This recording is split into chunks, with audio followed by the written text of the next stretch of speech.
Makes us to live in Elohim in the name of Yahushua HaMashiach. Dang, that junk came on all top. All of that. All right, so give praise and esteem and honor to live in Elohim in the name of Yahushua HaMashiach this day. We pick this up in John chapter 5, verse 39. Scriptures, for in you think you have eternal life, and there they was testify of me. And you will not come to me that you might have life. I receive not honor, but I know you, that you have not the love of Elohim in you. I come in my Abba's name, you receive me not. But another shall come in his own name, him you will receive. How can you believe which receive honor one from another, and not the honor that comes from Elohim only? Do not think that I will accuse you to Abba. There's one that accused you, even Moses, of whom you trust. Had you believed Moses, you would have believed me. For hey, no, ma'am.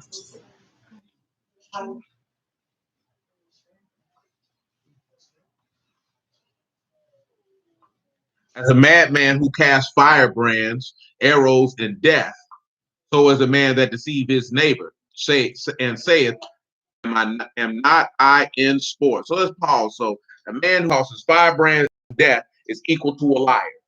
Someone who tells lies is the same as a murderer. How is it being conveyed?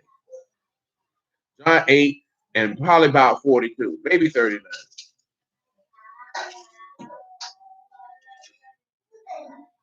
8 and 39, the 8th chapter of John. They answered and said unto him, Abraham is our father. Yahushua said unto them, if you were Abraham's children, you would do the works of Abraham. But now you seek to kill a man that have told you the truth, which I have heard of Elohim. This did not Abraham. You do the deeds of your father. And they said to him, we be not born of fornication. We have one father, even Elohim. Yahushua said unto them, if Elohim were your father, you would love me, for I proceed forth and came from Elohim. Neither came I of myself, but he sent me. Why do you not understand my speech? Even because you not hear my word. See, that's what we mentioned last night. You know what I'm saying? How many of y'all felt like when you first stepped off in the word that you know that everybody should just want to hear this and know this? That's what this is what men who's always throw. And you notice when it's an athlete or entertainer has one song that he is known for. Who is going to listen to Chingy? Do you know what I used to see dudes say when Chingy came out that he was rolling with GOCC at the time? They were like, well, if we could get young Jeezy, y'all acting like this is free agency. We can get young Jeezy. He can influence. That doesn't matter. Because guess what? Just like we was looking at the other night. Number one, things down. So he's not going to use someone of a high status and of a high degree to execute his will. Do you know anyone in the text that even when you look at Moses, which is a forerunner to Yahushua, Moses forsook what? Being called Pharaoh's daughter. Because he could have been a man of high degree, but yet he chose to come down and suffer with the children of his people, and he forsook that. So by the time he had resurfaced, he was not a man of high degree in the eyesight of the Egyptians at that particular time. Are any of you consciously aware of anyone who are used that was of a high noble degree and had high status in society? Not that they ascended there, but that they started there. Because see, Daniel ascended there. Joseph ascended there. But they didn't have a high level of notoriety in the society. David ascended there. But what was David from the beginning? He was a shepherd boy. Indeed, Paul about the closest you're going to get having somebody of a high degree. Because nobody trusted him. Because he was killing people. It's very rare, you know what I'm saying, that you see that. Of course, we know from the text, who was down with a couple of kings, stranger kings I'm referring to. You know what I'm saying? He was down with Cyrus. He was down with Amalek. You know what I'm talking about? But those were to fulfill specific causes for him. You know what I'm talking about? But as far as him sending somebody out to manifest that word, like people in our time, they looking for a Will Smith or Denzel Washington. They on the truth. Well, you seen that when they seen the little clip with T.I., these boys lost their mind. You know the truth, huh? I don't care nothing about T.I. knowing no word. I want to T.I. know the word and he preach and praise the Lord. You looking at it as forth and bring people in when you should be looking at it your father is being esteemed. So let T.I. drop that. But guess what? We know these dudes ain't on that for real because they don't even forsake their lifestyles. They did it with Kodak Black, did they not? Oh, Kodak on that truth. Kodak is Kodak, boy. Just because Kodak show up somewhere, we're standing next to a dude with fringes and give a peace sign photo, don't mean he don't know word. But guess what? He went around here. He just recently it took another man's woman. Somebody finna get married, rapping about the same stuff. See, this is what a lot of people don't want to realize. If you in that lifestyle and you get on the word, you're gonna have to leave it. One reason why you're not gonna be able to do it. That is accurate, but you're going to naturally want to remove yourself from the environment. You know what I'm talking about? If you go to, we going to a mansion party, whether it's heterosexual or homosexual sex, you're going to be discussing. There's debauchery going on around you. If you remove yourself from the environment, you're not going to want to be around that. It's going to vex your spirit. You're like, man, these niggas in the back snorting cocaine. He in the back getting drunk. This nigga over here telling lies. These two dudes just went in the back. You ain't gonna want to be around that. That's the part of it that we're looking at. You're going to naturally be disgusted by what you're seeing. You're not gonna want. That's why. What's the media dude that's on the word now, man? He was in Tropic Thunder. His name escapes me. No. The black dude. They sized him too and made him play an old dog on sweet in Tropic Thunder. Yeah, he pretty much walked away. Yeah, he walked away. Okay.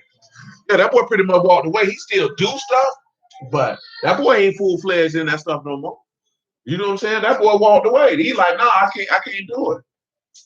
And I'm not saying that based off of just observation. That man said that out of his mouth. Like, nah, boy, I can't do it. Boy, these boys be around here wilding. They doing this, they doing that. I don't want nothing to do with it.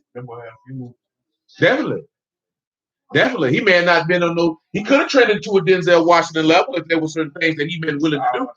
Say he was he was because he was definitely had several support roles. You know what I'm talking about? And thrown in the newest man movement in Tropic Thunder, he definitely was heading in that direction because he had a prominent supporting role in that film, and we know he was headed that way because the character was gay. Yeah, Big Mama's too. He was co-star. He was in Big Mama's house. Yeah, that's what I'm saying. He had already did all the stuff. Yeah, he did all the stuff to set himself up. He was training that way. Cub walked away. That let you know what type of dudes will get caught up on doctrines and all this type of stuff. At least to show what type of character he got. Because he said, "Well, I can't do both. I'm out." Cub walked away. You know what I'm talking about? And said, "Nah, man. If I'm gonna do a comedy show, it's gonna be clean comedy with people who look like me, who believe what I believe. That's to be respected." But most of us looking at it like his profile didn't get big enough. But even if it was, he wasn't gonna draw like Chingy really did a whole music video, bro, rapping about the word. What did nobody talk about that, bro? That was about 9 years ago.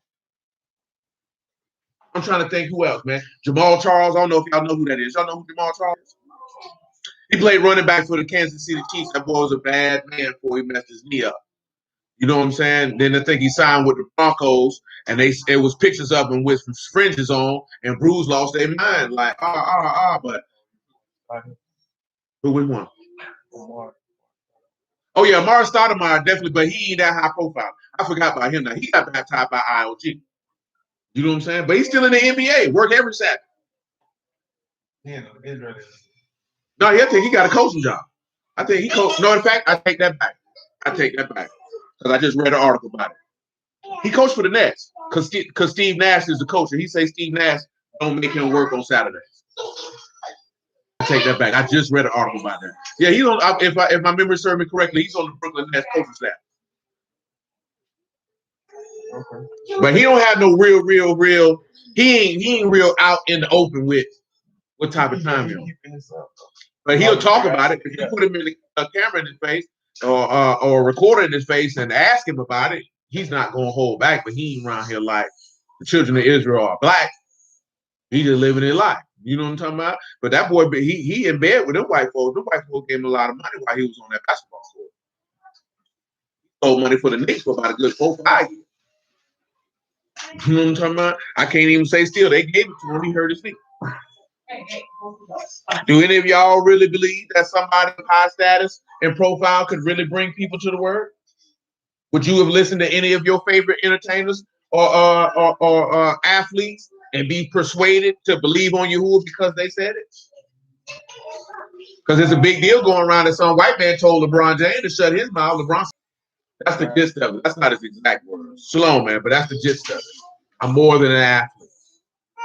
That nigga, he is more than an athlete. He's a puppet for some Zionists. Nevertheless, John 8:43. But the reason why people never gonna understand the word is because they don't believe it. And that goes back to what we were talking about in Matthew 13. He said, you are of your father, the devil, and the lust of your father you will do. He was a murderer from the beginning and abode not in the truth because there is no truth in him. When he speak a lie, he speak of his own, for he is a liar and the father of it. Now, Yahusha just said that Satan is what? A liar, to finish out the point. John 10:6. Who doing all that? She sounded close yet far at the same time. Sloan, how you doing now? Girl, hush. Want to hear that crap?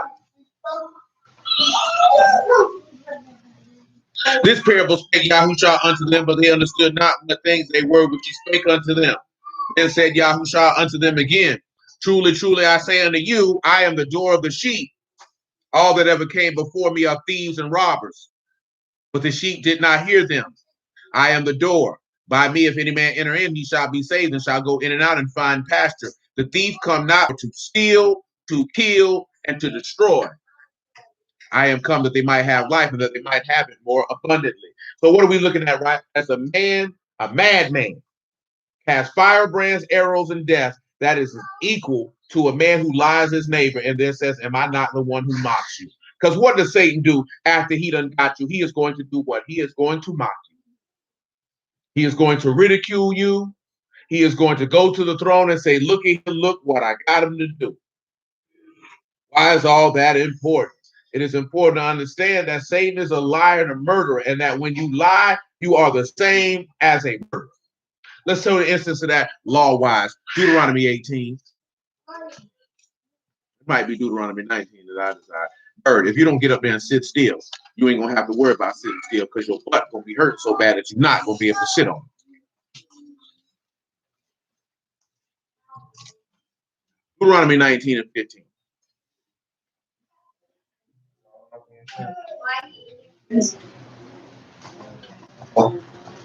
Yes, sir. Because if I got to get you, well, I need raw cheeks. Raw hide. And I got a nice leather belt. Your Yama bought it to me good. It didn't work well. No hand, all belt.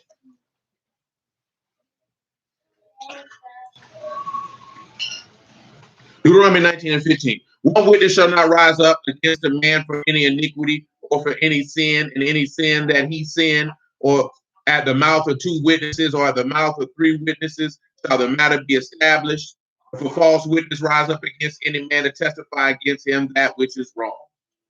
Then both the men between whom controversy is shall stand before Yahuwah, before the priests and the judges, which shall be in those days.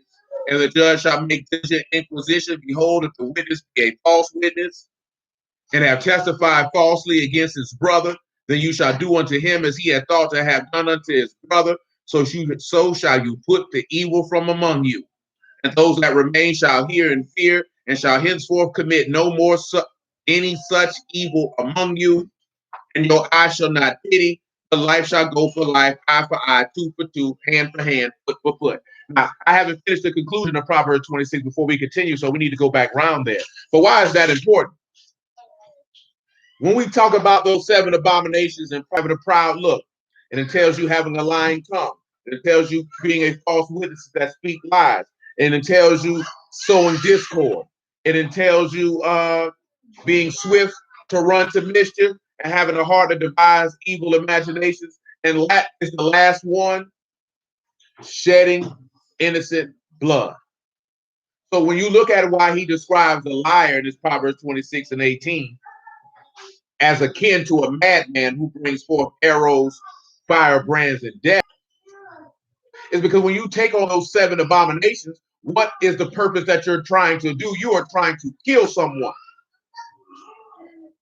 See, these are the things that we don't take into. You know why we don't take into account that being in the word you can die for it? How many of y'all in here know somebody who was killed for you? How many of you know stories of people who were killed for speaking the word of Yahuwah? Okay, is that safe to say that for most people in this present time, dispensation of time, that is a foreign concept to actually know? I ain't talking about a news story. I'm talking about actually know someone who was killed for the word. Personally. I ain't talking about you cut on CNN and they talking about some Christian missionaries got killed for the word in China, because you can't verify that. So the reason why I mention it is because it's not something that you can grasp in reality of someone actually being killed for the word's sake. It's a hard concept to grasp in your mind because you've never heard it, you've never seen it. Have y'all heard stories about the purging of Christian missionaries and believers in other countries?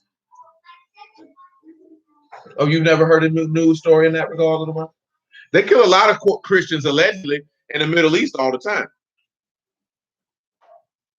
At least that's the stories that they put out. Yeah, Africa as well. I definitely.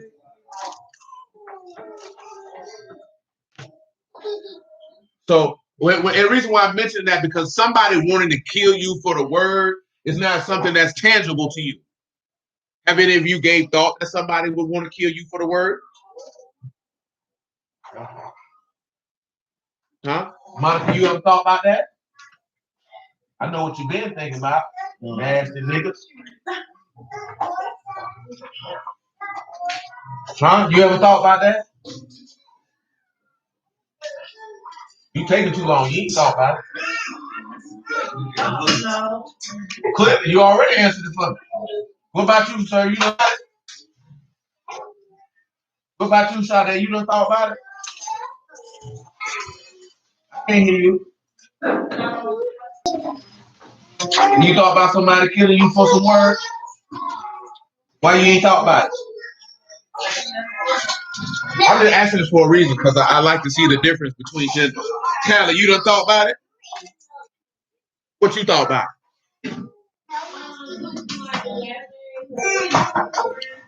You thought about going to jail? Thought you gonna thug it out? You gonna tell them you from Kent? Dude, they might let you go. Say, we heard about them. That's a flood zone too. We don't want no problem. What about you, Michael? You done thought about it? Because you got your jail mask on now. You thought about it? What you thought about? You all right? You sound sad. What you got? I'm just making sure you ain't passing nothing around. That's why you got your nigga mask on. I'm just messing with you. Go ahead.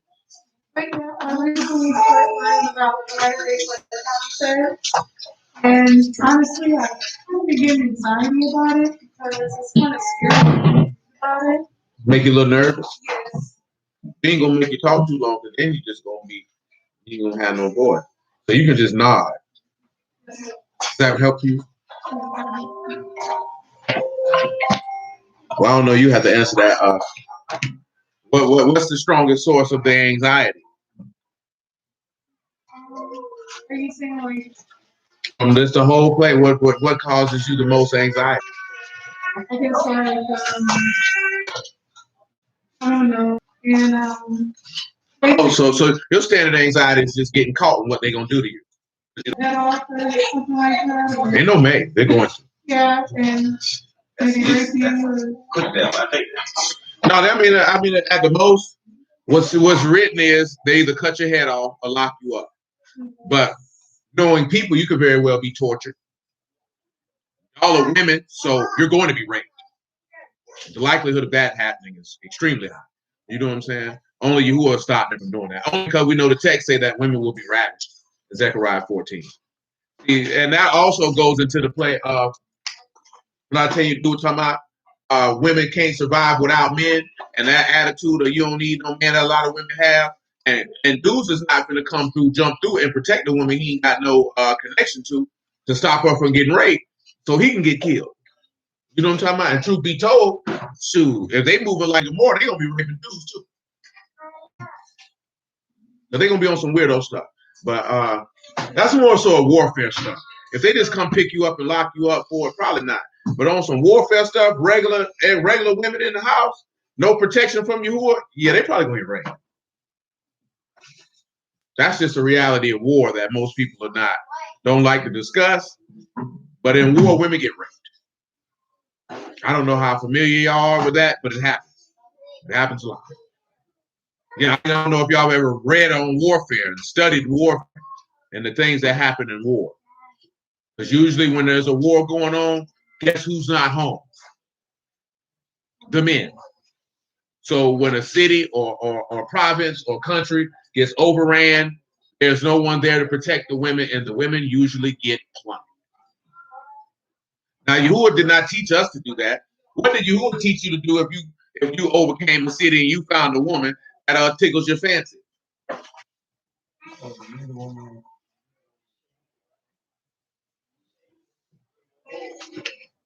Shave her hair and pair of nails. You can't lay with a podium. You snatch her up, you take her back to the house, you make her cut all her hair off, and you clip her nails. You know what I'm saying? Then you go in unto her, and then she your wife forever.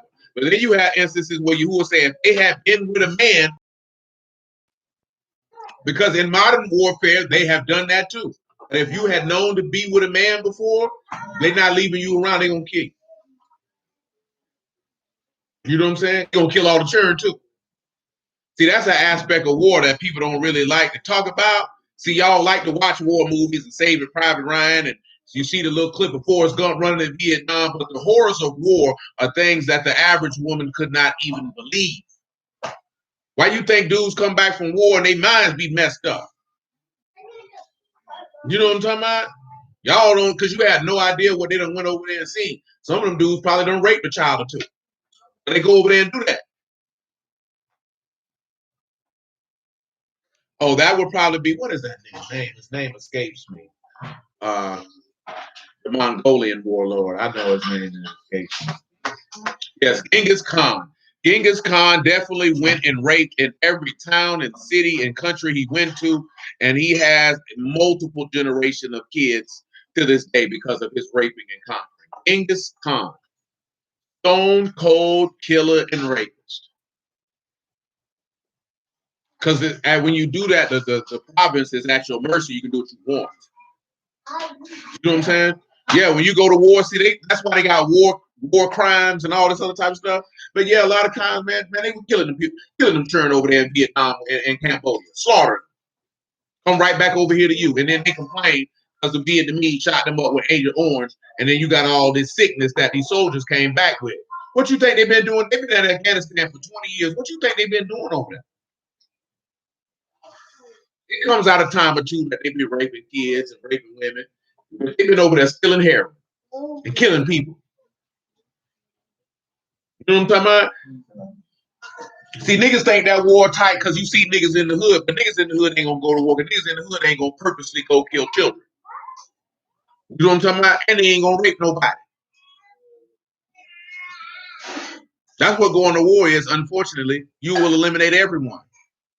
See, that makes people uncomfortable. Because the horrors and atrocities of war are something that just can't be fathomed with the human mind. You know what I'm talking about? That's not even talking about if anyone close to you got killed while you were in battle. Because then you got to live with that and replay that in your mind.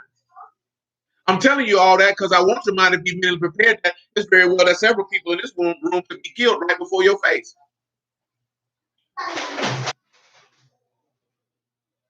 Well then, gave out on.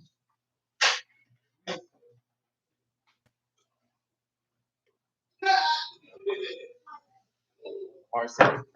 Yeah. Oh, Sam. Come on, man. 26 and 9 and 20. Who else? I can't see. Leisha, you done thought about getting killed, Leisha? You done thought about, cause I know these men done thought about it. Men ain't really got no choice. What you thought about? You ain't gonna fight.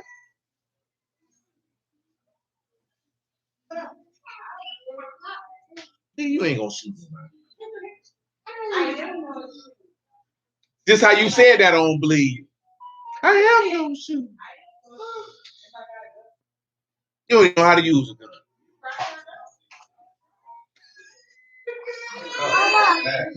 Huh? That nigga ain't gonna do nothing. Leave him alone. That's what she gonna do. She gonna, huh? You gonna be hysterical. Reason why I say that because it's only different because, like I mentioned last night, you don't know what you're gonna do when stress is high, and y'all ain't gonna handle stress well. So if you see somebody around here kicking in doors, snatching niggas, shooting people, you know what I'm talking about? You're gonna have to be able to keep your emotions in check and remain calm, cool, and collected. And that might be difficult for a man to do. So I know that's gonna be difficult for a woman. You know what I'm talking about? Because see, when you're in battle, you can't lose control of your emotions. Why is that important? Because when you're dealing with the spirit and you're in a battle for your soul, a lot of people lose out because they ain't got no control of their emotions.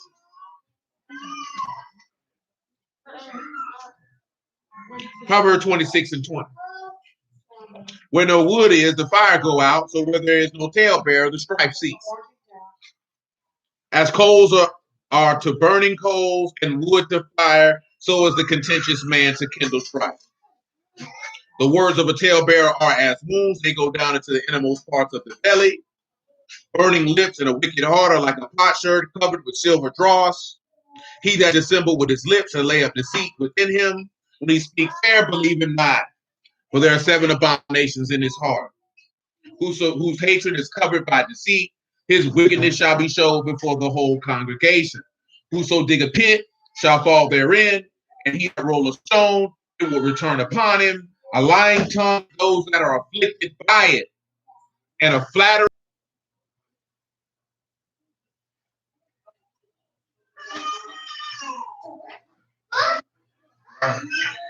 If you recall, ruin is mid-K. It is the occasion of stumbling or an overthrow. You can ponder on these characters and come up with what you can find. Solid, cot, and hay.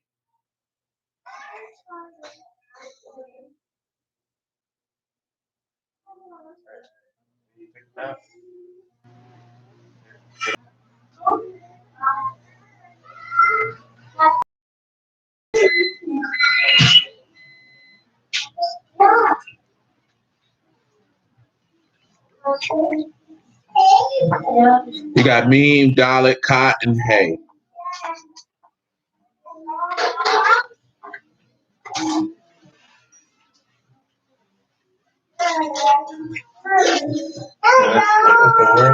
The word for ruin.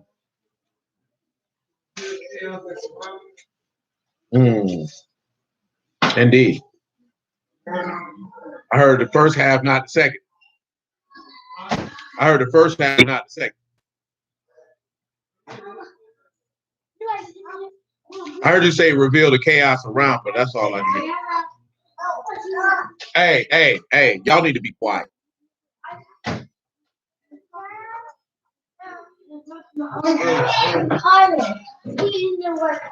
You definitely, like he mentioned with that meme, you're gonna, and indeed, because if you sacrifice a Yahusha, it's definitely going to separate you from the means of chaos. But remember what I had, right? A flattering mouth works ruin. Flattering is kalak. That is something that is smooth. Flattering. Let's go back and look at the beginning. The first instance of a flattering tongue. Genesis chapter 3.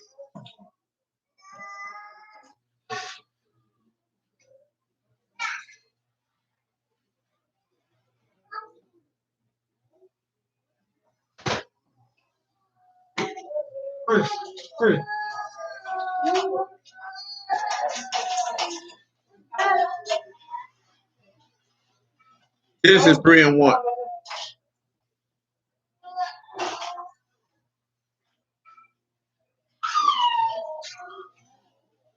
the serpent was more subtle than any beast of the field which Yahuwah Elohim had made, and he said unto the woman, Yea, have Elohim said, you shall not eat of every tree of the garden.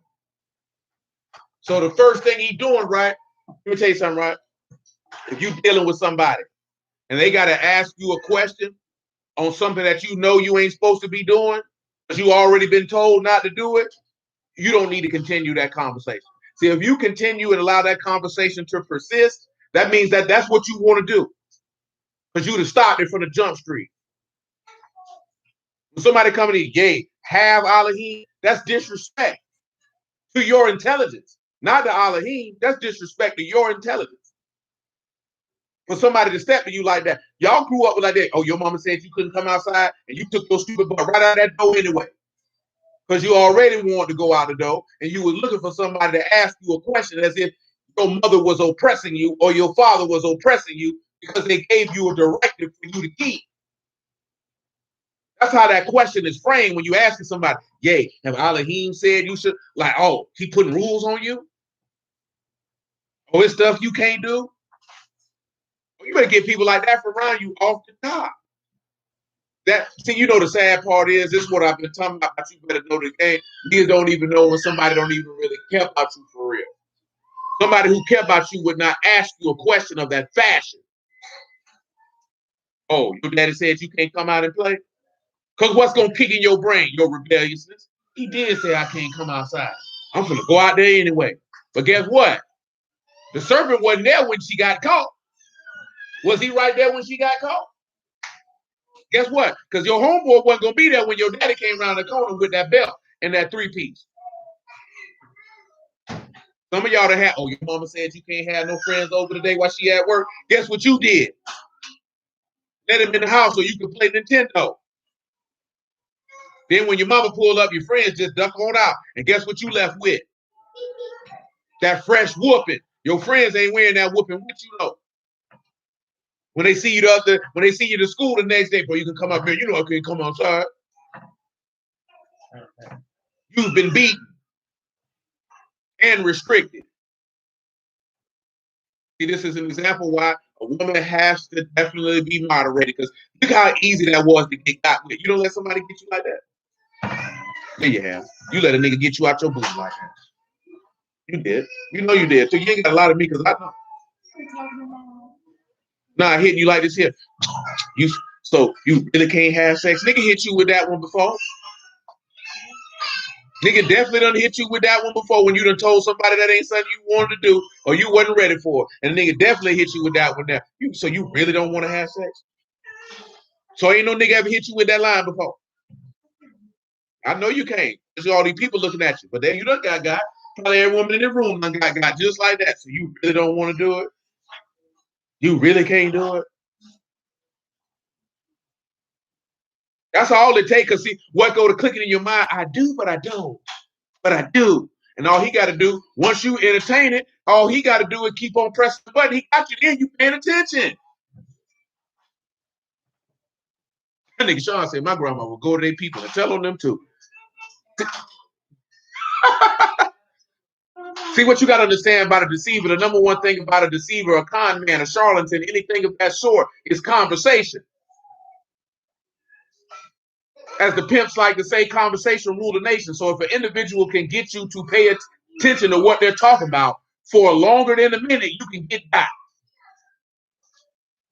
Because guess what? When the warranty people call your phone, what you do? You hang up. Whether you don't answer or not, you'll hang up because sometimes they call you. See, some of y'all be like, I don't answer numbers, I don't know. I run a business. I got to answer every number. You don't never know. You put your phone number out there. You can't screen call. Because you'll be there, I don't know that number, missed out on $100,000. Yeah. Oh, that boy walking now, huh? I mean, it's over for you, baby. It's over for you. That boy finna be on a seek and destroy mission.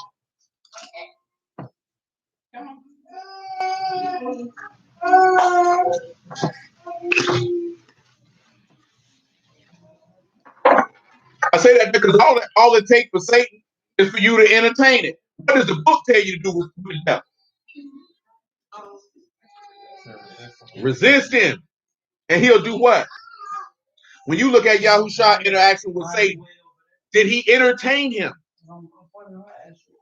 He did not entertain him. That's how you get deceived, when you entertain somebody, because something already clicked in your brain when this nigga asked you that. Oh, so you really can't have sex? Oh, you really can't drink? You really can't smoke? They trying to put that seed in your brain to see if that's really what you want to do, if you entertain the conversation. Because the appropriate response is supposed to be what? No. See, most people don't have that wherewithal and discipline in the mind that when I told you no, no matter how many times you asked me, the answer tell you when you like that. You're rigid. You're uncompromising. You're not flexible. You ain't supposed to be. Because that's when you end up getting entertained. How you think all this stuff in society, about all this stuff people talking about doing with people rectums and all this other stuff, man, talking about eating booty like grow. How you think that stuff started? Because a nigga entertained the conversation. You ain't gonna eat my booty? No, I'm not gonna do it. You know you want to do it. That's all it takes. Now it's in the song. Now it's a badge of honor. I can't say nothing about women being hoes in music, because women been hoes in music for a long time. Ain't even no new thing. You can go all the way back. All the so-called black entertainers that people thought were classy, she was a whore. She had a whole body out. But you felt like she was classy because you liked the way she sung, and at least her booty cheeks wasn't hanging out. She was half naked. Nevertheless, verse 2. And the woman said unto the serpent, we may eat of the fruit of the trees of the garden, but the fruit of the tree which is in the midst of the garden, Elohim said, you shall not eat of it, neither shall you touch it, lest ye die. See, you know what she messed up at? Ain't even no need to tell you all that. No, and leave. See, when she stood right there, you entertaining. What are you explaining yourself for? You're explaining yourself because you want to be pimped. You're looking for, you want the interaction because you want this person to persuade you to do what it is that you want to do in the first place.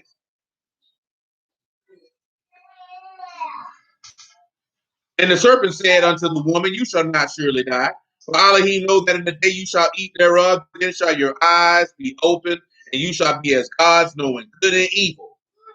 So guess what? He has a flattering tongue, because what did he just flatter her with? By telling her that she would be a god, and this is what is going to cause her to stumble. Let's look and see.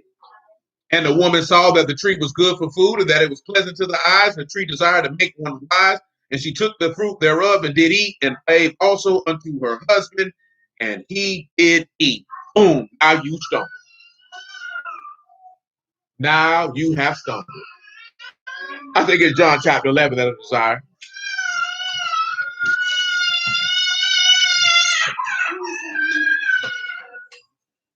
I put that in pain.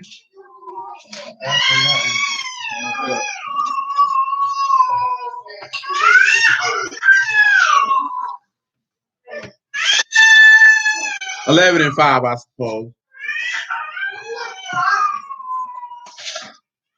Make it 11 and 4. John 11 and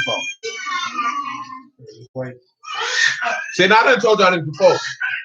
People are so accustomed to somebody lying to them that somebody giving them unadulterated truth is just inconceivable. That's why I told you before. Somebody who's going to tell you where you're weak at, 99.9% of the time are not going to manipulate you. Manipulators don't want you to know what your weaknesses are. If you know what your weaknesses are, then guess what you have the opportunity to do? Turn it into a strength. And now Yahushua come and manifest the weaknesses and frailties of man. Does Satan come and manifest where you're weak at, or does he try to tell you where you're good at? See, that is the quandary that you face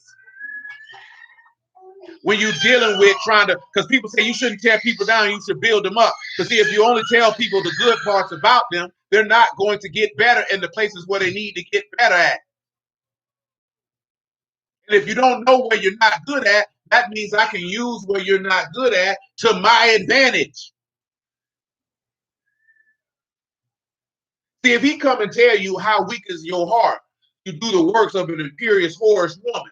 If I keep telling you, oh, you're great at this, you're great at that, you're great at this, you will overlook everything that you're not great at. You'll have a false sense of security, an extreme amount of delusion, and I can move you with puppet strings to get you to do whatever I want you to do when I want you to do it, because you're not even going to be wise enough to know that I'm exploiting where you are weak at. You're not going to be able to know. See, but that's what happens when you live in a what you call it, a participation trophy society. Everybody needs to make themselves be felt good all the time. So don't tell me what I'm not good at. And that's why people suck.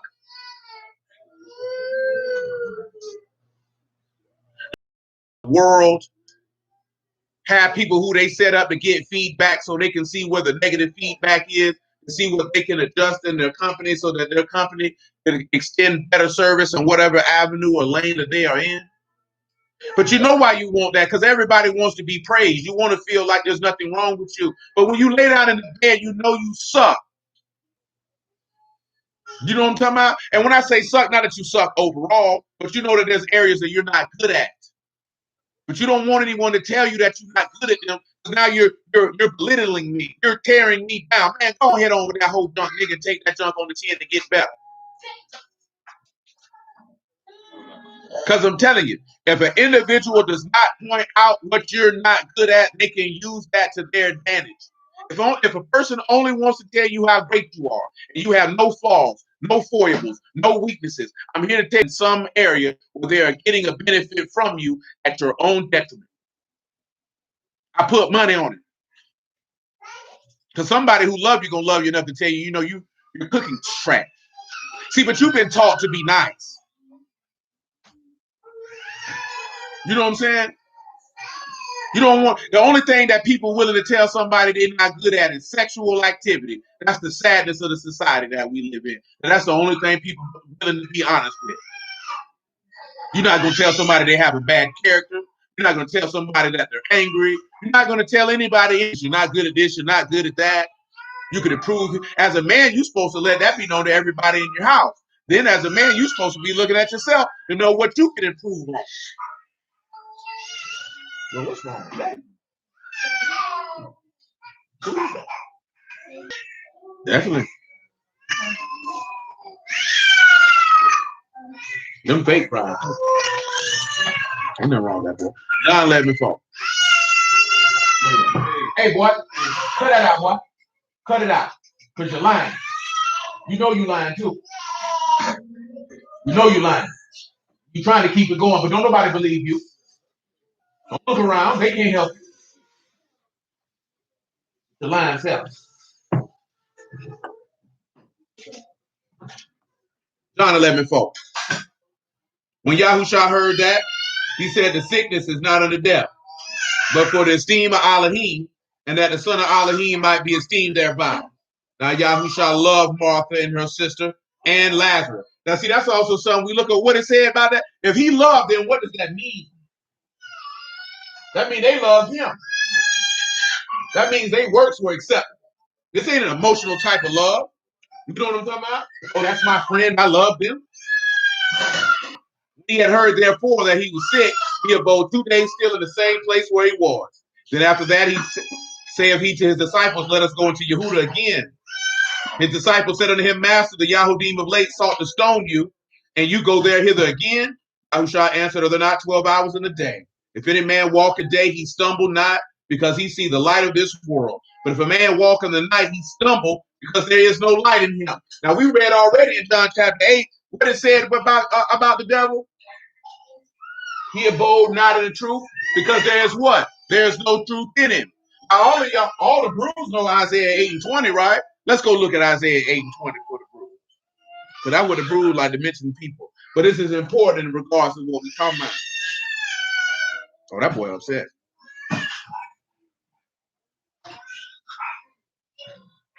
Yeah, that boy upset in real life. We can make it 8 and 18. Shoot, you can make it 8 and 15. Shoot, bump it. Make it 8 and 14.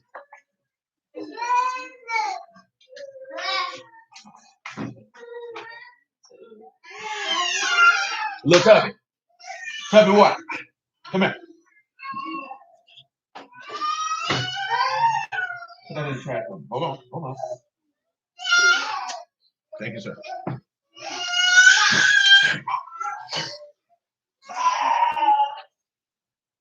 Isaiah 8 and 14. He shall be for a sanctuary and for a stone of stumbling and a rock of offense to both houses of Yasharal, for a gin and for a snare to the inhabitants of Jerusalem. Now, I wanted to read verse. I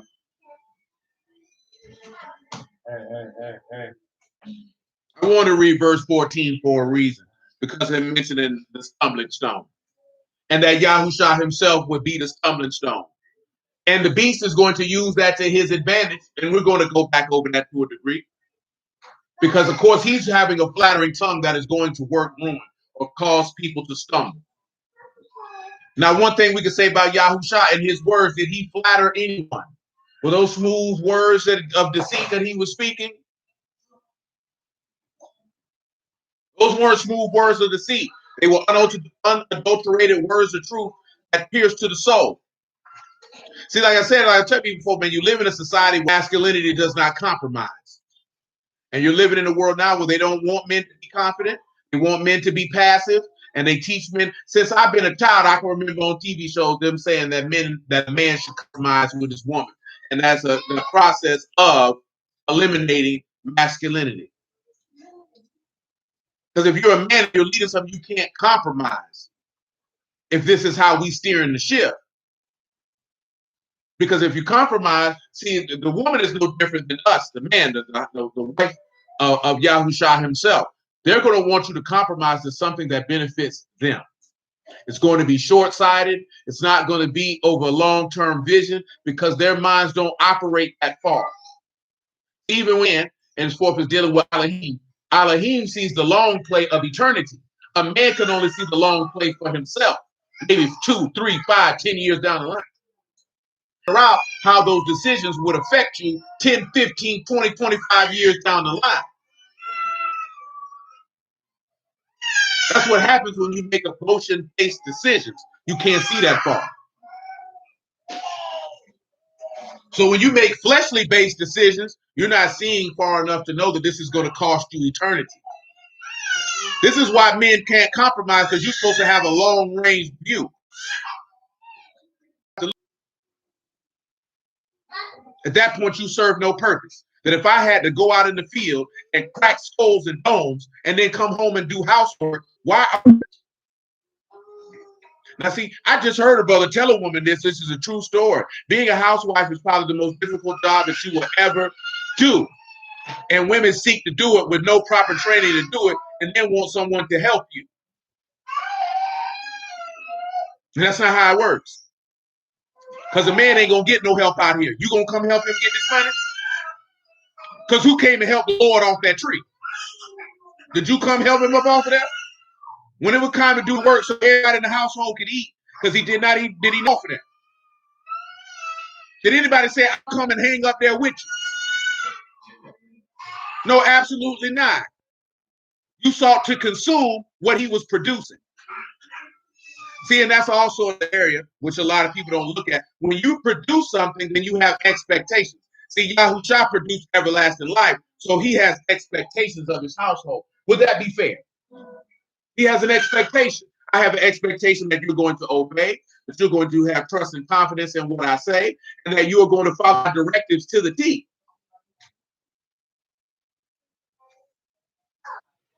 See, the difference is what we were talking about last night. He gives help and support for stress, fatigue, but he's not coming to do your job for you. That goes back to when we talk about, Lord, take these cigarettes out my mouth. He ain't taking nothing out your mouth, put them down. There's only one thing that he's going to help you with. And what is that? It's in the text too. You'd have to focus on the Gospels more so. It's one thing that Yahushua will come help you with if you're weak or deficient in that area. Faith. That's it. Your conduct, he ain't got nothing to do with that. Your faith, he'll come help, he'll come strengthen that for you. He ain't got no problem with that.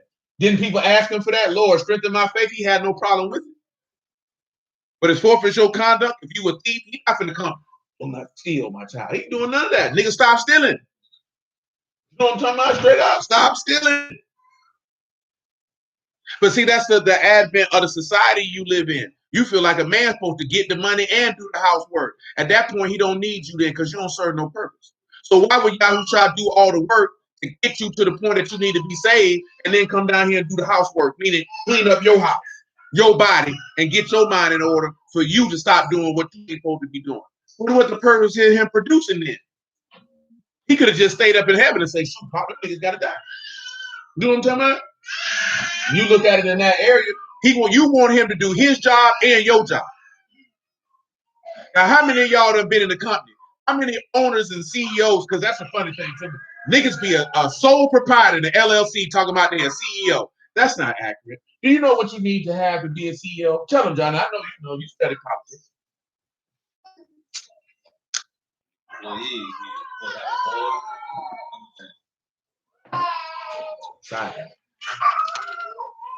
You have to have a board. You have to be a CEO. That's the chief executive officer. To be an executive, you got to have a corporation. Thank you, sir. Get down, man. You ain't a corporation if it's just you.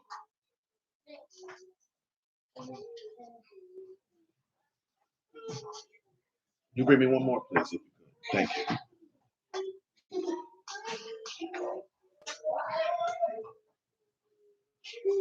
So let me ask you, you think the owner or the CEO gonna come down and come do your job after he's been doing his job all day? How many of y'all done worked on a job and your supervisor or the owner or somebody above you was upset because they had to come and do somebody else's job because they wasn't doing it well? What happened to that person? They got fired. You know what I'm talking about? I didn't want you to understand that on the natural part of how Yahuwah gonna see that. Why am I doing yours and my job? At this point, you're not valuable to me because you don't serve a purpose. Because if I had to do mine and your job, what am I got you on the payroll for? Right away. Thank you.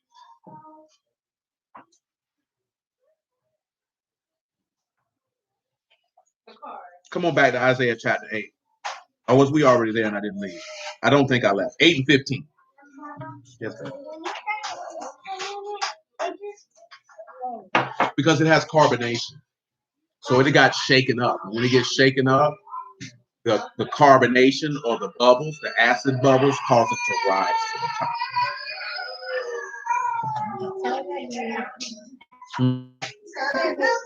Yes, it does. That is correct. Yes. No, that's water, man. And many among them shall stumble and fall, and be broken and be snared and taken.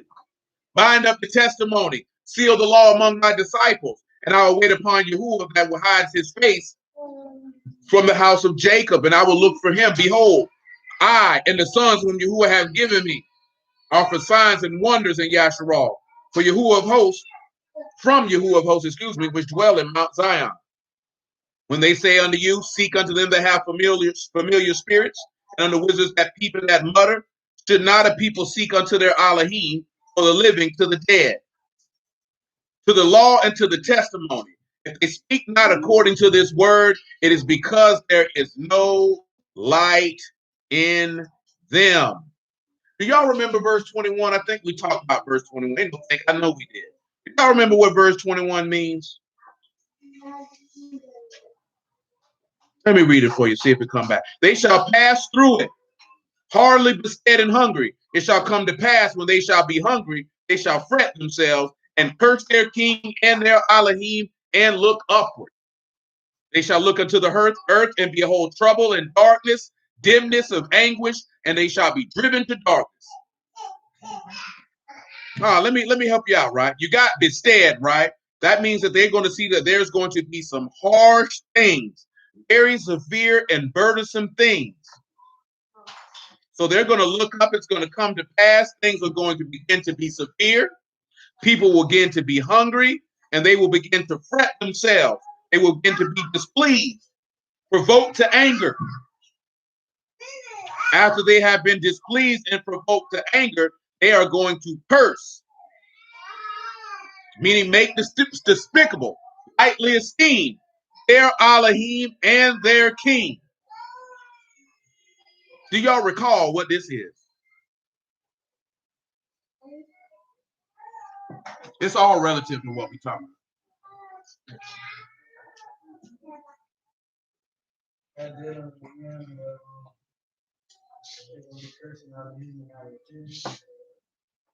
Indeed. Many things are going to go off in the earth and people are going to curse this man. And he said they're going to look down and see darkness and they'll be driven to it. But let's look at something with the beast. Keep this in your brain. Daniel chapter 8 again and Daniel 11. Shoot, matter of fact, Daniel 7, 8, and 11.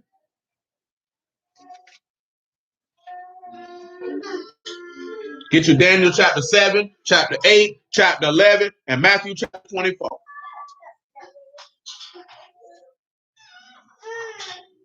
Seven and 7. Daniel. Close your legs, Lizzie. Come here, Lizzie. Are you okay? You okay? Come here, Addie. Are you okay? Do you want anything?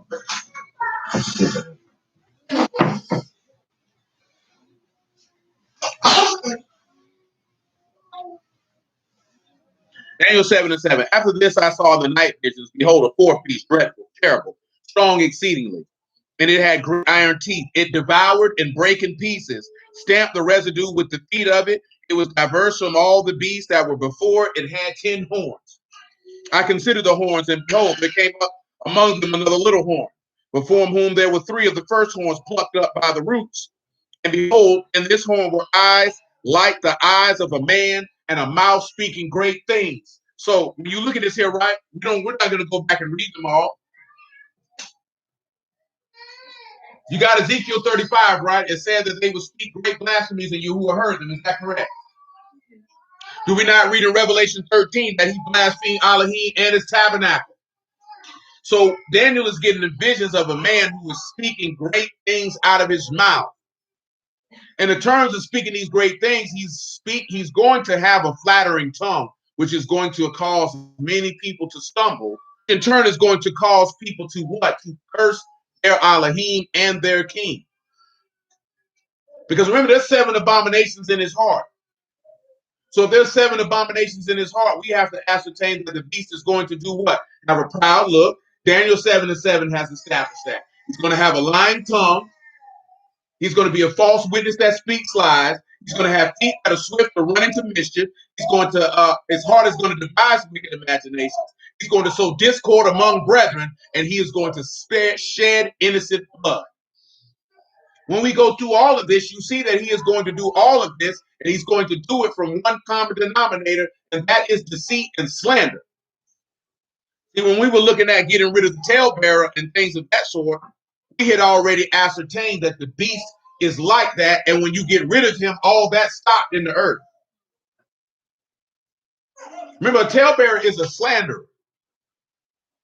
See, again, and he just already equated through Satan. He said Satan was a what?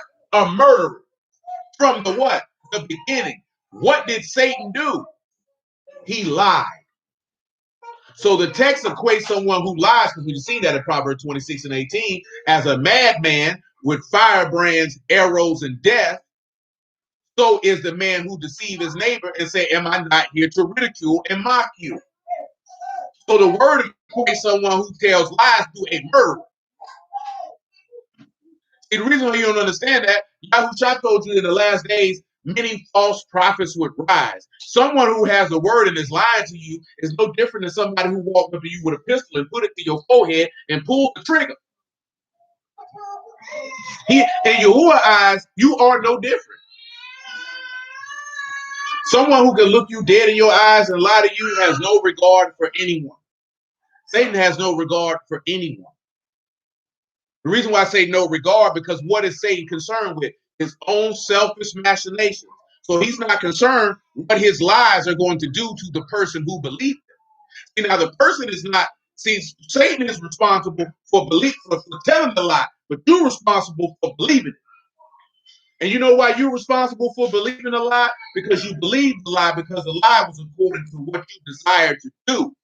You were looking for someone to convince you that what you wanted to do was proper. See, there's only one time where you are absolved from believing a lie to a certain extent, and that's through ignorance. Because it's easy to lie to somebody who has no experience and don't know what they're doing. Because then they're going to take you at their word. And see, that's what people look for. See, that's what the older women in this days and time will tell you. Oh, that's why older men want younger women, because they're easily manipulated and lied to. No, that's not why. They don't deal with you because you're ran through and you're done and you're finished. You know what I'm saying? See, when it says, nobody want to look at that. No man don't want to be with no woman who got 30 years worth of experience with a minimum of 2 men a year. Because just like this, we just seen that woman like what she said, right? She hadn't been with a man in 14 years. You know what she said? So he said, so how you been scratching that itch? Oh, I done had a few partners. And you wonder why men don't, oh, I ain't been with nobody. So you mean to tell me ain't nobody touched your vagina in 15 years and you expect somebody to believe that? No, nobody believes that. Because that woman backed up off of that quick. And guess what? When a woman is not with anybody, she feel like, well, shoot, that don't count. So she can sleep with 3, 4, 5 different dudes in 1 year. Imagine if you've been busting your tail to become 45 years old. Now you got your bread up, you got a nice house and things of this nature. And now you want this woman who's 45 years old and she done been with 70 men, 100 men. And you telling her, you just want that young girl to manipulate. No, I don't. Your woman's polluted. And I desire it not. You know why they tell you that? Because they don't want to compete with this younger woman. That's why people don't like when dudes come in the word and they be young and you has blessed them with some information. See, I ain't talking about, oh, I feel like I can preach. Because a lot of people can say that.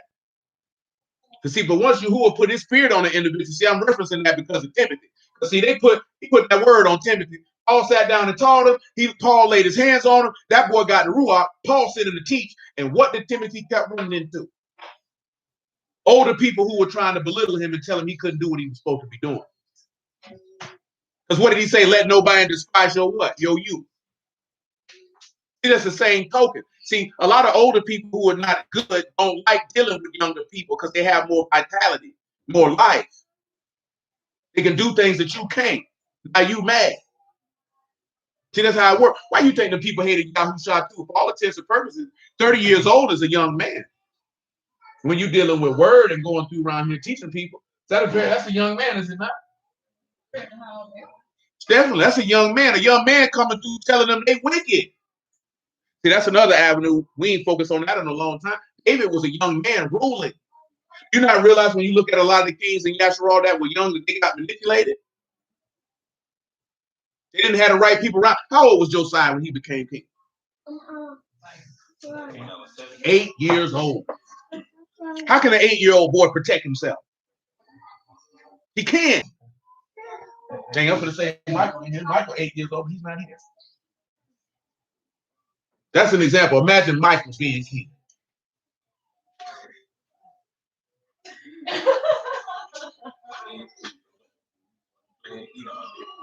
You know what is it?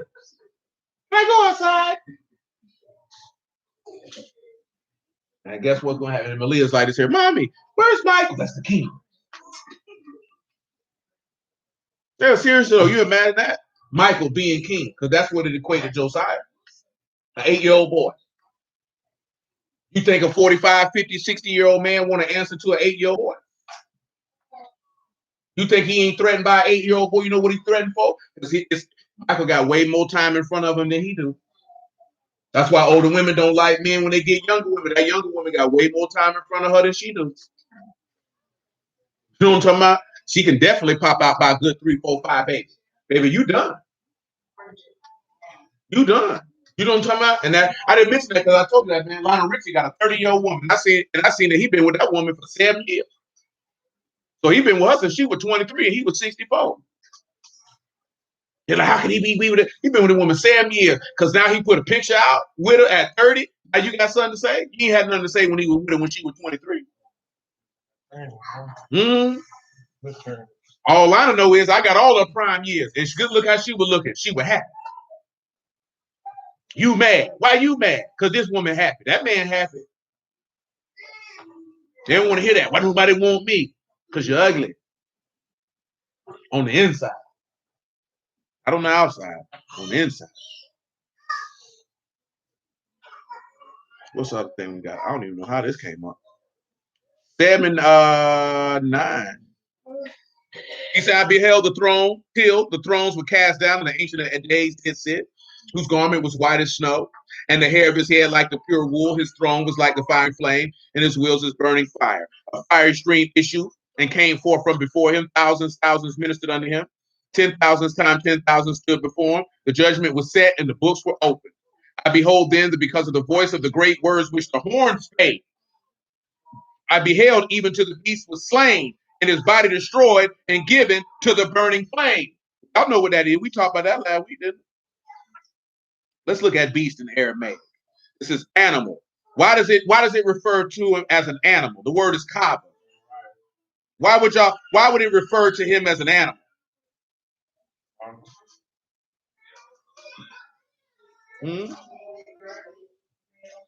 Come over here to Psalms 92.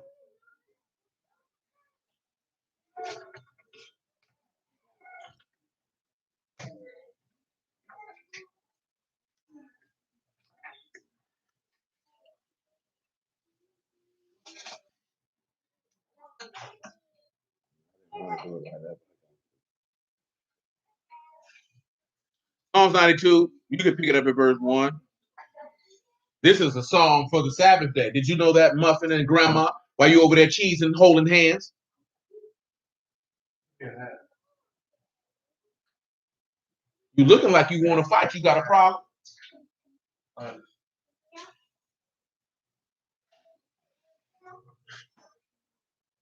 He didn't say go sit over there. He said go find your hat.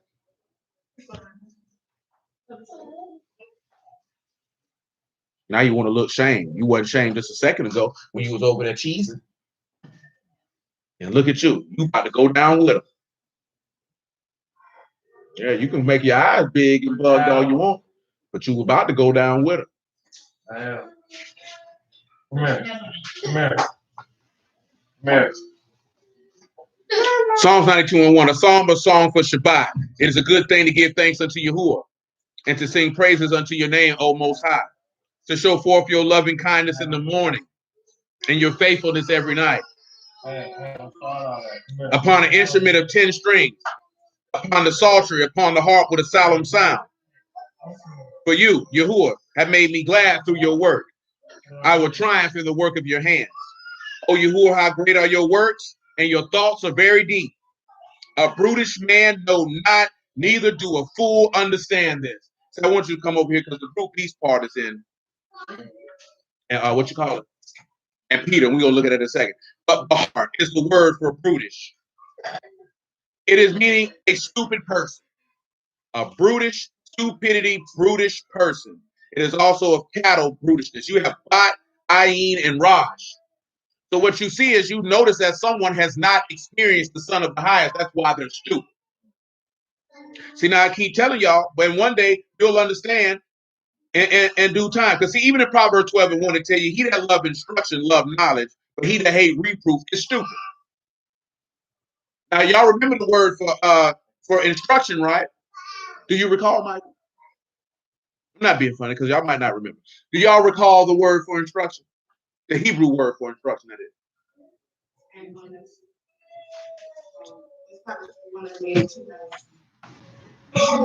I'm not sure what you mean. Oh, no. It's Musar. Do y'all recall what Musar is defined as? Discipline, chastening, reproof, and rebuke. Usually 99.9% of the time when you see instruction, it's referring to chastening or discipline. So an individual who loves discipline is going to love knowledge. This is the purpose what I mean about why the man has to lead and direct, because by nature women don't love discipline, which is by nature men don't love discipline because men love the flesh. So again, what you see with a woman is a reflection of the man. Now we was listening to That boy Jesse Lee Peterson, I had show Will, the title of a video made me think about that. He was interviewing Geno Jennings. If you know who he is, you do. You don't. That's very well. But Jesse Lee had asked this man, do you think women know how to love? And eventually, actually concurred with his assessment. But Jesse Lee don't believe that women know how to love. I know several men who believe the same. Why do they believe that? Because he's talking about women love in a different fashion. That if a woman doesn't have her father, she doesn't know how to love sacrificially. That's what they're talking about when a woman doesn't know how to love. See, a woman look at it is, we love deep, we love by emotion, and that's not love. To love someone is to sacrifice for them. And most women don't learn how to love someone until they have a child, if their father wasn't present. Didn't want to give him his due, but after a while, once he explained himself thoroughly, he was like, I understand your point. Because he said the women in his lives who he said didn't know how to love, they had a common denominator. They had their father. Do you know what I'm saying? Because that's something that a father is going to teach to the daughter. The mother is not going to teach her daughter to sacrifice for a man. If there's no man there, she's not going to teach her daughter that. She's going to teach her daughter to get what you can get, and that man is supposed to be there for you to give you what you want. And if he don't give you what you want, you get rid of that nigga and you find somebody who will. Now, y'all people may have told you that in those words, but that was the gist of it.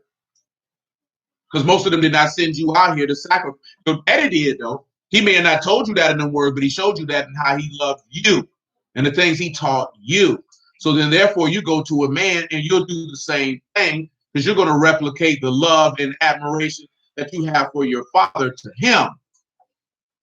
You know what I'm talking about? But if you ain't had no dad, it's going to be difficult for you. And I can say first time I heard a dude say that, looking back at my life, the first time I heard it, I was probably like 37 years old. I say, yeah, I can take that to be accurate, that women definitely do not know how to love at all. They have to be taught how to do it. That comes in a man naturally. It's naturally inclines in a man that if he has set his love on anyone, that he will sacrifice for them, even his life. Absolutely. He'll sacrifice for his friends, his family, his offspring, and his wife. And not think nothing of it. It's already encoded in his nature for him to do so. It's not encoded in a woman's nature to sacrifice her life for her family and friends or her husband, only her offspring, if she hasn't been taught to do it. Because all you women in here who got a baby, as soon as that baby came out of your uterus and you looked at that baby, you'll be willing to lay your life down for that baby. That's why you see the stories about women getting real strong and picking up cars off their turn. You know what I'm saying? And doing all type of stuff. That's why dudes look at a woman real crazy when she don't really have a natural love for her children. They be like, oh, boy, that's a different type of woman. You know what I'm saying? That's something that women don't realize, that dudes look at that. You know what I'm talking about? And not just necessarily your own children, but how you interact with children, period. Now, of course, if a man is saying, okay, you got kids, and he's saying he want to entertain you because you have a child, and that's not an issue for him, he definitely want to see how you interact with your children. Because if you ain't got no level of nurture, care, love for your children, you ain't going to have any nurture, care, love for him, much less for your offspring that you would have with him. That's not happening. You know what I'm talking about? But see, that's the difference. Y'all ladies don't know that, man, because most dudes look at it. If you have a baby, your maternal instinct should click in. Some women, it never cuts on. I've seen some of the most selfish, rotten women in the world whole mindset change once they had a baby. Like it clicked, and it was night and day. I seen some that had a baby, and it was just like, well, I just had a nigga in my body for 9 months, and I'm glad to expel him from me. And I wish this little bastard to get out my face and move out my house. I seen women cuss they churn out from Sunday to Tuesday, boy, as if like this is a 4-year-old boy. And you wonder why these little boys grow up out here to be psycho killers. He been living for 18 years and nobody cared nothing about it. And you wonder why something wrong with it. But that's a harsh one, because I know women like to believe that they love so hard and so better and so great. But that's emotional love. We already know that from the text. Nobody's ever loved like Yahushua loves. So how could a woman ever say she loved better than a man when the Lord has already shown us that is not the truth? Because Yahshua has never loved him like he loved us. We know that. And how do we know that? 1 John 4 will tell us that. We shall return. I think we good on the brutish part. I'll get Peter while we back here, Paul. So 1 John chapter 4, probably about verse 7. And then I think 2 Peter chapter 1 is what I desire.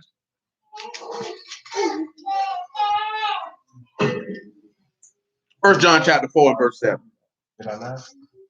What are you doing? Beloved, let us love one another, for love is of Elohim. Everyone that love is born of Elohim. Again, what is love? To love Yahuwah with your whole mind, heart, and soul, and to love your neighbor as you love yourself. And what does the text tell us? That you don't owe anybody anything but love, because love is a fulfilling of the law. And when you look at the love of Elohim, it's sacrificial. See, if you love somebody as you love yourself, then you're going to sacrifice your own desires in order for you to extend that love to them. See, you can't love, and we didn't talk about this before, you can't love and be selfish at the same time. That is impossible, because we already know that from 1 Corinthians 13. What did Paul let us know? That love does not what? Seek her own. So we can't say that we have the love of Elohim in our heart and be selfish at the same time. That means the love that you're doing, you only have your self-interest at heart.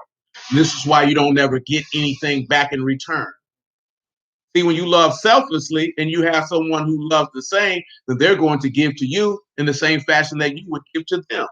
Because since you're willing to give to Elohim, Elohim is willing to give to you, because he said, whatever you ask in my name, he will do what? He will give it to you. Because since he loved you selflessly and you're loving him selflessly, it's nothing to him to reciprocate that back to you, because he knows the love is pure. See, when the love is based in selfish motivation, he's not going to give you anything. That's why he said you don't get saved by the law. That's selfish motivation. If I do that, I get a reward. You're not doing it from the heart because you love this individual that you're sacrificing to show him that you love him, because you're not seeking anything from him in that regard. Now, of course, we know we're all seeking something. We're seeking the gift of everlasting life and right into his kingdom. So, of course, that is a motivating factor, if you would. But the love is still supposed to be genuine and pure. Before Moses knew that there was a promised land to enter into, the love of Elohim was there. Daniel got took into captivity. The love of Elohim was there, whether he would have went back to Jerusalem or not. That love didn't because of situation and circumstances. See, again, that's when you're talking about the stressor. See, that's when you begin to deal with certain things in life. That's how you see how real the love is. Because most people love is only there when things are pleasant. See, if there comes a shift or a change, then the love changes. But the book tells you that love does what? Endures. That's why he say he that endures to the end, the same shall be saved, because your love will last to the conclusion. Love does not change. If it changes, it wasn't love. You were lusting, or you were manipulating and using someone for your own selfish gain. You know what I'm talking about? And see, when you deal with that word, a lot of people want to have that conversation. Because selfishness is going to get you cut off. That's something that has to be rooted out. Probably three of the biggest things that I told you in the past that will be the detriment and downfall of many is pride, selfishness, and unbelief. They'll get that. Those three things right there get you messed up. You can't love Elohim and be selfish.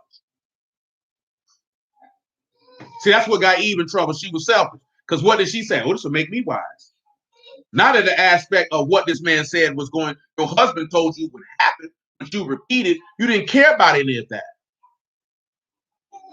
And then when you got caught, you want to say, oh, the serpent beguiled me. Now, he beguiled you, but you stupid because you listened to him. Because you should have went about your business. You shouldn't even entertain the conversation. But nevertheless. Verse 8, he that love not, know not Elohim, for Elohim is love. So if you ain't got no love in you, can't say you know you.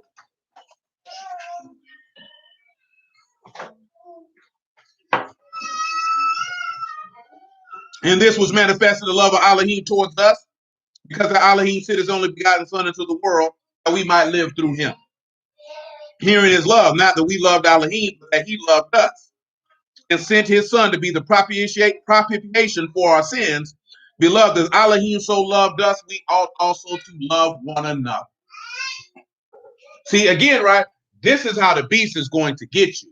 Because he's going to, and we're going to go back and read all this thing. He's going to make you believe that he has that love towards you. See, that's why I mentioned that stuff about trauma. and you're not dealing with that type of stuff. Because when you have all that type of trauma and all that type of pent up aggression and pain, you're looking for someone to love you, which makes you even more susceptible to being deceived and manipulated. Makes you more susceptible to it. And people can use that to their advantage. Why do you think people walk around looking for broken women? Why do you think certain women look for men who got certain problems, low self-esteem? You can be easily taken advantage of. If you're a spiritually broken person, you can be easily taken advantage of. People who are whole, healthy, and functional cannot be taken advantage of because there's no angle for you to play. Again, most con men, they play for your lust, for one. You know what I'm talking about? Because they get people who are greedy. They try to exploit your ignorance and they try to exploit your weaknesses. You know what I'm saying? If you are cognizant of those things and are aware of them and have actively made those things better, then where would they be able to attack? So, the song say, everybody plays the fool, but you play the fool because you want to be a fool. You know what I'm talking about? You want to be a fool because you hate instruction and you hate knowledge. You disregard it. So now you want to be brutish. You want to be stupid. Playing the fool is a choice. You know what I'm talking about? The only way you can play a fool and it's not a choice is if you are ignorant. But if you are not ignorant, I mean, you're choosing to be foolish. And how can anyone feel sorry for you? At this point in time, with all this word that anybody can get access to throughout the whole earth, somebody getting deceived by the beast is a choice of stupidity. You know what I'm saying? That's a choice of stupidity. You choose to be stupid.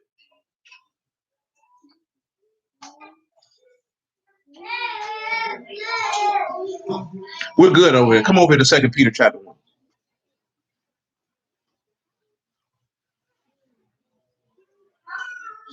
Well, is it chapter 2? It's chapter 2, excuse me. 2 Peter chapter 2, verse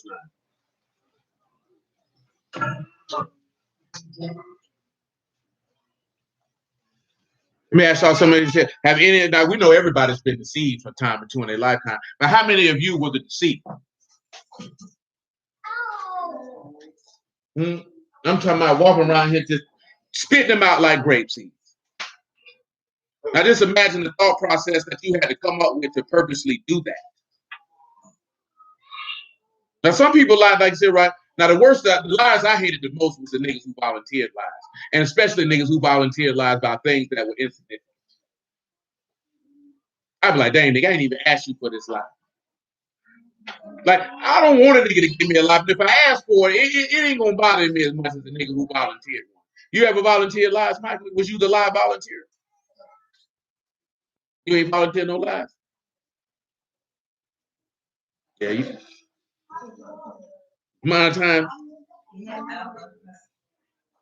you around here lying to me. Yeah, mama, that casserole was great. I know you've been around white people. Ain't no such thing as white lies. What is a white lie? What does that even mean? Are there black lies or the red lies? I ain't heard that term in a long time. I just told a little white lie. I guess the Caucasians in the North America have been telling white lies for centuries.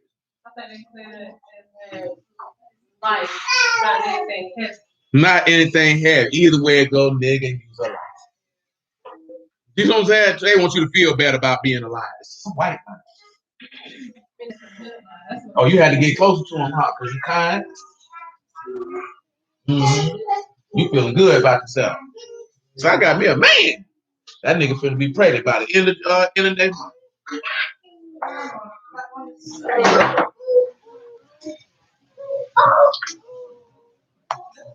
2 Peter chapter 2, verse 9. The Lord know how to deliver the godly out of temptations and to reserve the unjust unto the day of judgment to be punished. But chiefly them that walk after the flesh and the lust of uncleanness despise government. So you see that, right? You walk after your own desires, you despise order and rule. Why do you think you see so many people in the world despise order and rule? because you want to walk in your own desires. This is going to take into account when we go read over here in Daniel about how the beast is going to make intelligence with what? Those that forsake the Kadash government because they want to walk in their lust, because they despise rule. Presumptuous are they, self-willed. They're not afraid to speak evil of dignity. This is also referring to the beast because he is what? He is self-willed and he is not afraid to speak evil of Elohim. Whereas angels, which are in greater power and might, bring not railing accusation against them before the Lord. But these as natural brute beasts, made to be taken and destroyed, speak evil of things that they understand not, and shall utterly perish in their own corruption. Then he states, and shall receive the reward of unrighteousness, as they that count it pleasure to riot in the daytime. Spots they are, and blemishes, sporting themselves with their own deceivings while they feast with you. Who can recall? What does he mean when he say they riot in the daytime? Back to Daniel 7 while y'all pondering on that. What does that mean that they riot in the daytime?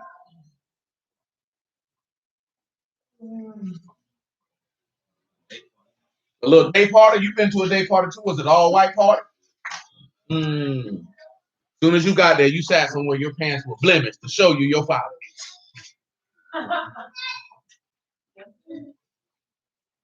What do y'all think he means about rioting in the daytime?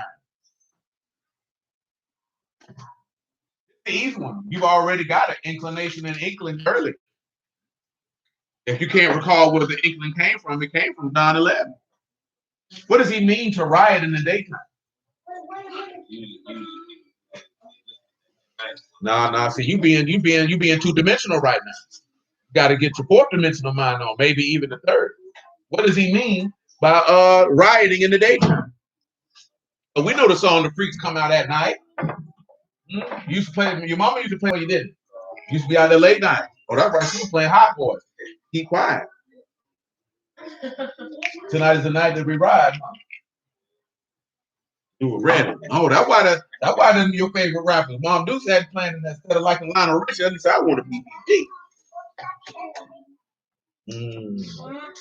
That makes sense now. That's why they're your favorite artist.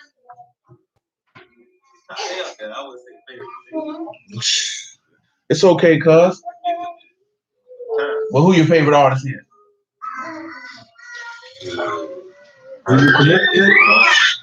That nigga said no. I thought I needed to. That nigga would have said Nicki Minaj, boy. Him and his wife would have had to leave him. Well, you and your wife would have had to go. To revel in their pleasures without any shame. That's a good thing. What is the daytime, scripture-wise? Paul told you that you were not children of the night, but children of the who? And Yahusha is referred to as the son of the what in Isaiah 14? Son of the day or the son of the morning.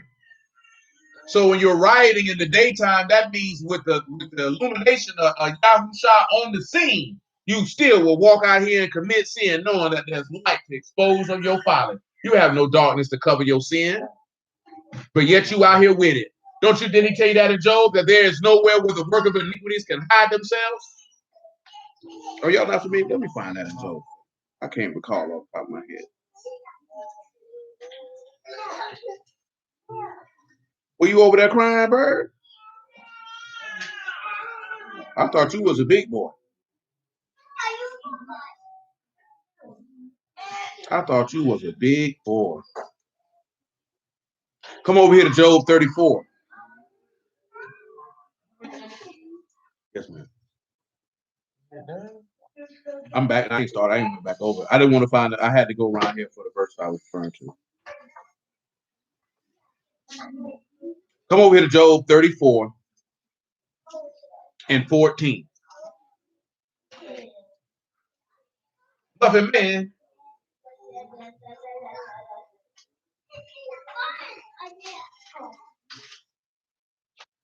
Job 34 and 14. If he set his heart upon man, if he gather unto himself his ruach and his breath, all flesh shall perish together, and man shall turn again unto dust. If now you have understanding, hear this. Hearken to the voice of my words. Shall even he that hate right govern? Will you condemn him that is most just? Listen, right? Shall he hate him that right governs? What did we just read about the beast, right? That horn in Daniel 7. What did it say to the beast? What? Speak great things, right? Is he not going to blaspheme Elohim? But he that hates right, but he wants to rule. Now you want to look at it. Will you condemn him that is most just? Well, we already know. They didn't already condemn him who was most just. Because see, when he condemns you, he's condemning Elohim. Let's continue. Is it fit to say to a king, you are wicked? Well, what them scribes and Pharisees looked that man in the face and called? And to princes, you are ungodly. How much less to him that accept not the person of princes, nor regard the rich more than the poor, for they are all the work of his hands. That's why you can't have respect of persons. Because guess what? You ain't make nobody. Yahuwah made everybody, and he don't regard none better than the other. You know what he regards? The hearts of men. And what does the text tell us about the hearts of men? That the heart is deceitful and desperately wicked, above all things. He say, in a moment shall they die, and the people shall be troubled at midnight and pass away. And the mighty shall be taken away without hand. For his eyes are upon the ways of man, and he see his goings. There is no darkness, nor shadow of death, where the workers of iniquity may hide themselves. So you know how much boldness you got to have to know ain't no way you can hide yourself. So you say, screw it, we'll ride in the daytime.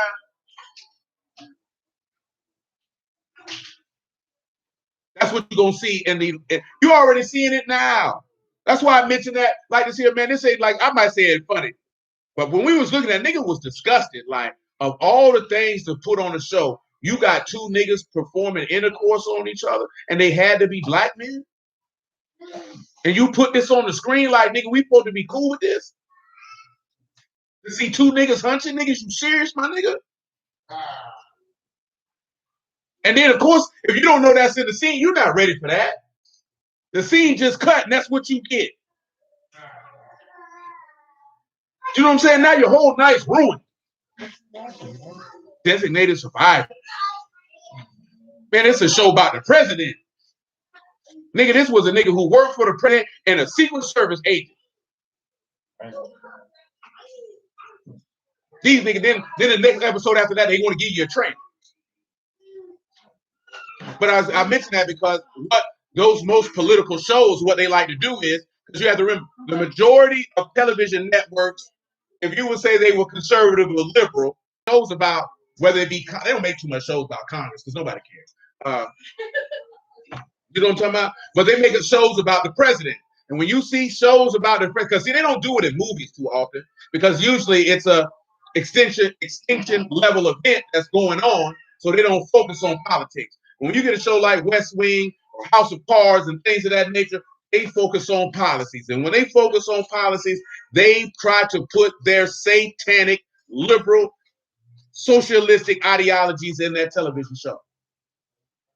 And they seek to promote them hard because these are the things that if they were president, and they have it now with Sleepy Joe, that they're going to promote. Because at the end of the day, they want everybody to be a tranny. They want you to accept and be tolerant of all lifestyles. See, they look at us and say, we're not tolerant. See, intolerant would be if I saw a sissy and I slapped it. You understand? See, that's being intolerant because I'm not tolerant of your ability to exist. See, they want to see, I'm trying to tell you something, how they going to paint this brush. Because the beast going to be down with a nigga playing with booty hole. He going to be down with you being a tranny, a he, she, a she, he, whatever you want to be. See, we just not with it. Like, I ain't gonna walk around, I hate all sissies. I don't care what you do, truth be told, cuz. Nigga, if that's what you own, you know what I'm saying? That's your business. But I'm not gonna stamp that and agree with it to make you feel better. You know what I'm talking about? No, I'm not gonna do that. If you ask me in the face, so I'm wrong for being gay? Absolutely. That man said your blood be upon you. You're laying with a man as if you lay with a woman. What's wrong with you, sir? The number one purpose of sex was for reproduction, son. You can't reproduce in a man's rectum, boy. What's wrong with you? You know what type of mental illness you have to walk around with a prosthetic penis on all day? When you get a period once a month, you're walking around with a fake penis as if it's bulldaggers that walk around with a prosthetic penis on. Y'all know that, right? Gotta keep the strap. That made me think about that video that went to how much penis you want? Baby, that's not real. That's a mental problem.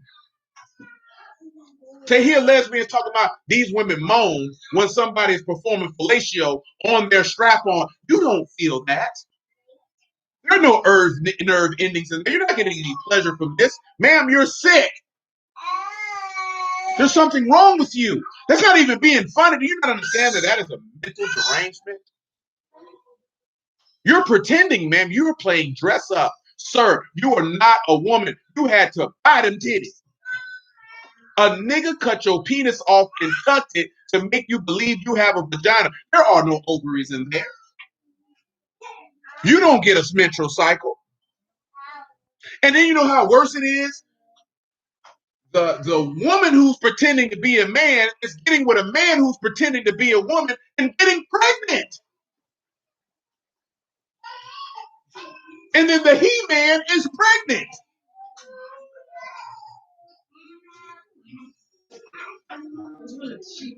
She-man, the he, it's all backed up and crazy. It ain't right. And these niggas different.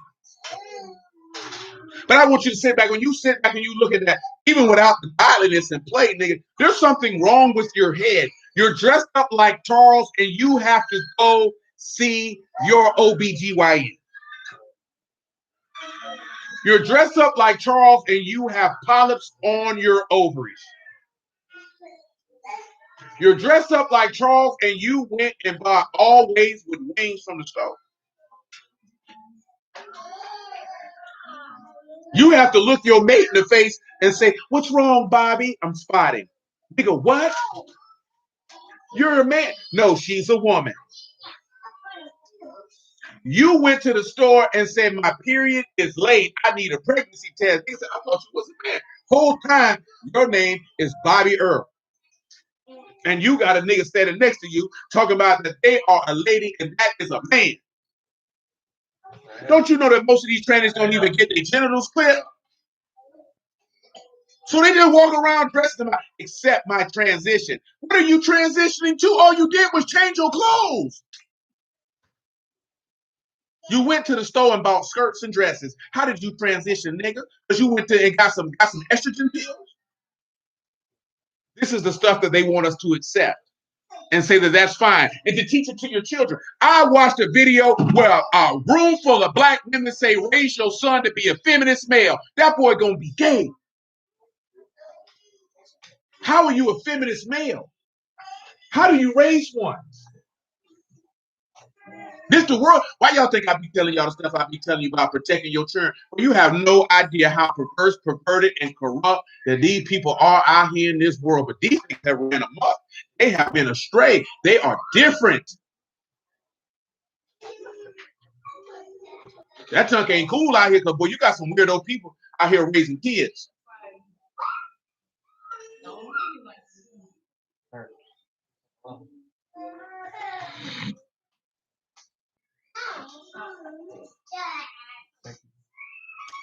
Back to Daniel chapter 7. They say, man, ain't nowhere for you to hide. You think these people hiding from you? Who? You people ain't hiding nowhere. And you know the worst part is, we scared to talk about it. Or if you do it, you do it abrasively. I ain't got time to, I don't hate that sissy. Nigga, you weird.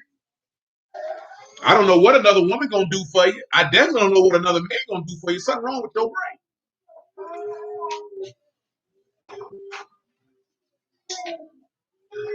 7 and 14, I believe that. Well, we're 7 and 13. I saw in the night visions, and behold, one like the Son of Man come with the clouds of heaven, and came to the Ancient of Days, and brought him near before him. And there was given him dominion, esteem, a kingdom, that all people, nations, languages should serve him. His dominion is an everlasting dominion, which shall not pass away, in his kingdom which shall not be destroyed. I, Daniel, was grieved in my ruach, and in the midst of my body, the visions of my head troubled me. I came near unto them that stood by to ask them the truth of all this. So he told me and made me know the interpretation of the things. Oh, yeah.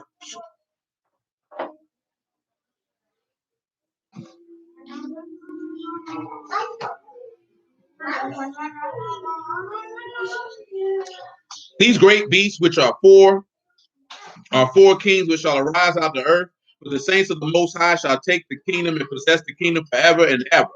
And I would know the truth of the fourth beast, which was diverse from all others, exceeding dreadful, whose teeth were of iron, and his nails of brass, which devoured and brake in pieces, and stamped the residue with his feet. Of the 10 horns that were in his head, of the other which came up, and before whom 3 fell, even that horn that had eyes, a mouth that was speaking very great things, who looked was more stout than his fellows. I beheld the same horn made war with the saints and prevailed against them, until the Ancient of Days came and the judgment was given to the saints of the Most High, and the time of that came that he saints possessed the kingdom. Thus he said, the fourth beast shall be the fourth kingdom upon the earth, which shall be diverse from all kingdoms, and shall devour the whole earth, and shall tread it down and break it into pieces. The 10 horns out of this kingdom are 10 kings that shall arise. Another shall arise after them. He shall be diverse from the first. He shall subdue 3 kings. He shall speak great words against the Most High, and shall wear out the saints of the Most High, and think to change times and laws, and they shall be given into his hand till a time and times and the dividing of a time. For the judgment shall sit, they shall take away his dominion, to consume and to destroy it unto the end. And again, we talked about this last time, and praise the Lamb. That was good while we read that in Kings, because you didn't mention that. What did Jeroboam do? That's why they changed the Sabbath, brother. But no, he was speaking of a specific individual who would do this. We literally seen Jeroboam do what? When is tabernacles? According to the law, when is tabernacles? The 15th day of the 7th month. And what did it say that Jeroboam did? Changed it and made it on the 15th day of the 8th month. Let me do it a month later. And then what did he take it even further? Let me put it in Bethel, which is a place where people came to worship Elohim, and put it in another place in Dan, i.e. this golden calf, and then had a nerve to say this golden calf did what? Brought you up out of Egypt, following the same pattern of what your forefathers did in the wilderness, by making a golden calf and say, this your God, Israel. See, there's your example in the text where the text is showing you what changing times and laws is. It's not changing no Sabbath day. This man is going to take it upon his authority because times and seasons. So this man going to set his own feast day and say, you could do it like this, even though the words say do it like that. See, this is how a flattering mouth works ruin. It's going to cause you to stumble. See, come over here to Daniel 8.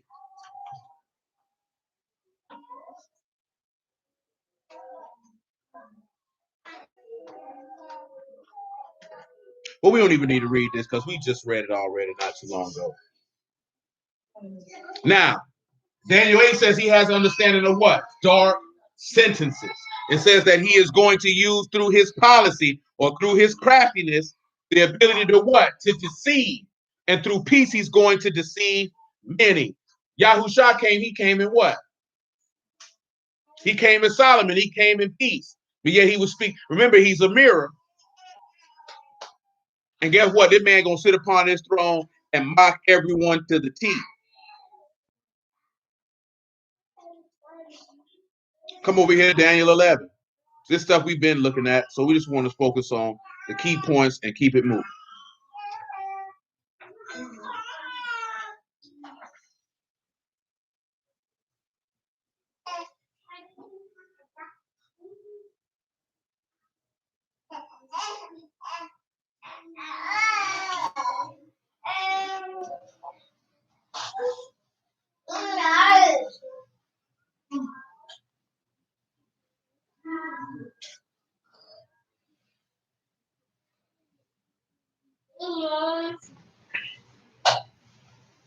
Hold on.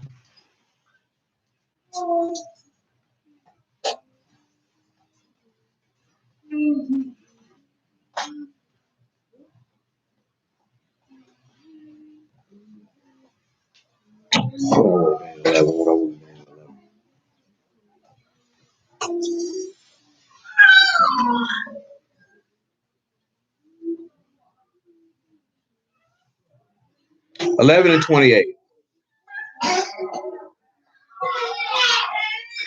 Oh, I see you over there, Madison. You got your grown people dress on.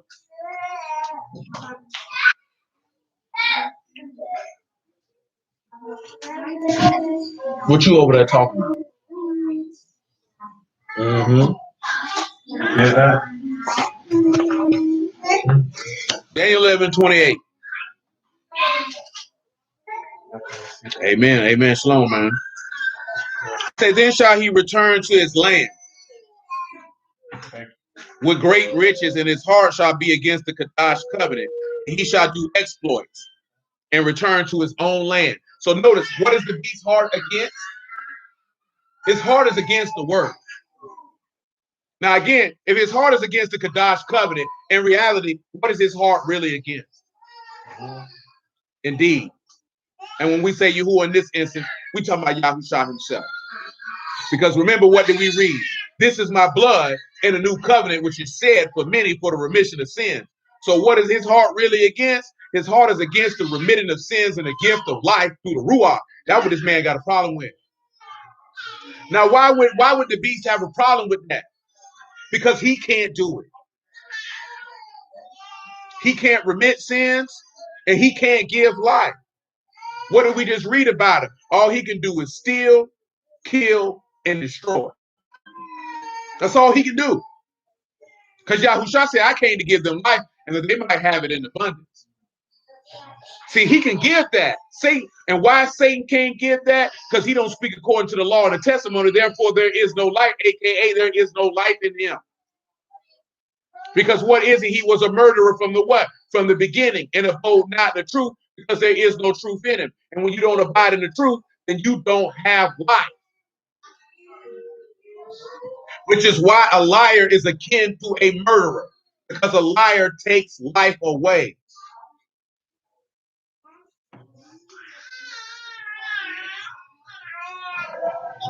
Let's continue. At that time, at the time appointed, he shall return and come towards the south, but it shall not be as the former or as the latter. For the Shittim shall come against him. Therefore, he shall be grieved and return and have indignation against the Kadash covenant. So shall he even return and have intelligence with them and forsake the Kadash covenant. Now, pause. What did Paul tell us in Thessalonians? That the man of sin should not be revealed unless you have a what? A great falling away. So individuals have, if you're forsaken, pause. Hebrews chapter 10. I just do it like that.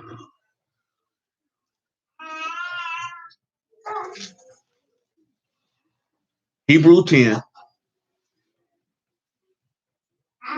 Let's pick it up at 23.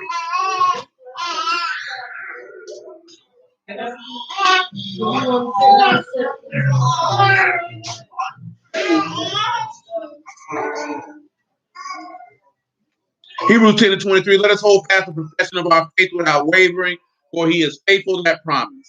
Let us consider one another to provoke unto love and to good work, not forsaking the assembling of ourselves together, as the manner of some is, but exhorting one another, and so much the more as you see the day approaching.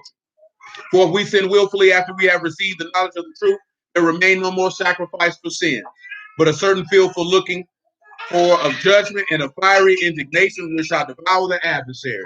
He that despised Moses' law died without mercy under 2 or 3 witnesses. Of how much sore punishment suppose you shall he be thought worthy, who have trodden under the foot the son of Elohim, and have counted the blood of the covenant wherewith he was sanctified, an unkadash thing, and have done despite unto the ruach of mercy. So when you look at it in this regard, the individuals who have forsaken the covenant, they've forsaken Yahushua, they've forsaken mercy. That's why the book says those that observe lying vanities forsake their own mercy.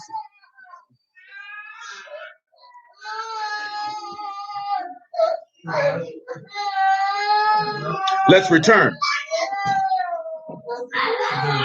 Well, we already went through all that. That's the purpose that we want to look at. Come to Revelation chapter 13.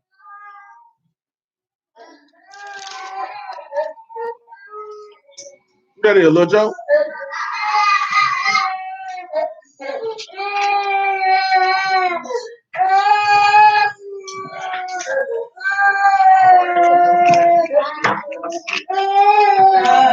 Be quiet, boy. Come on, send him over here. We got something for him. I'm gonna let Bar sit right on his head. Yeah, you better hustle, Joe. Nothing. Nothing wrong with you. Be lying. We in Revelation 13, right?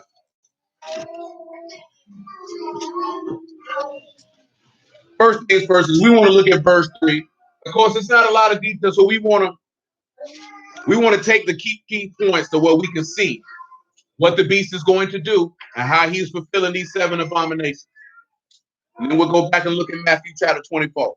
So the first thing is say, I saw one of his heads as it were wounded to death, and his deadly wound was healed, and all the world wondered after the beast.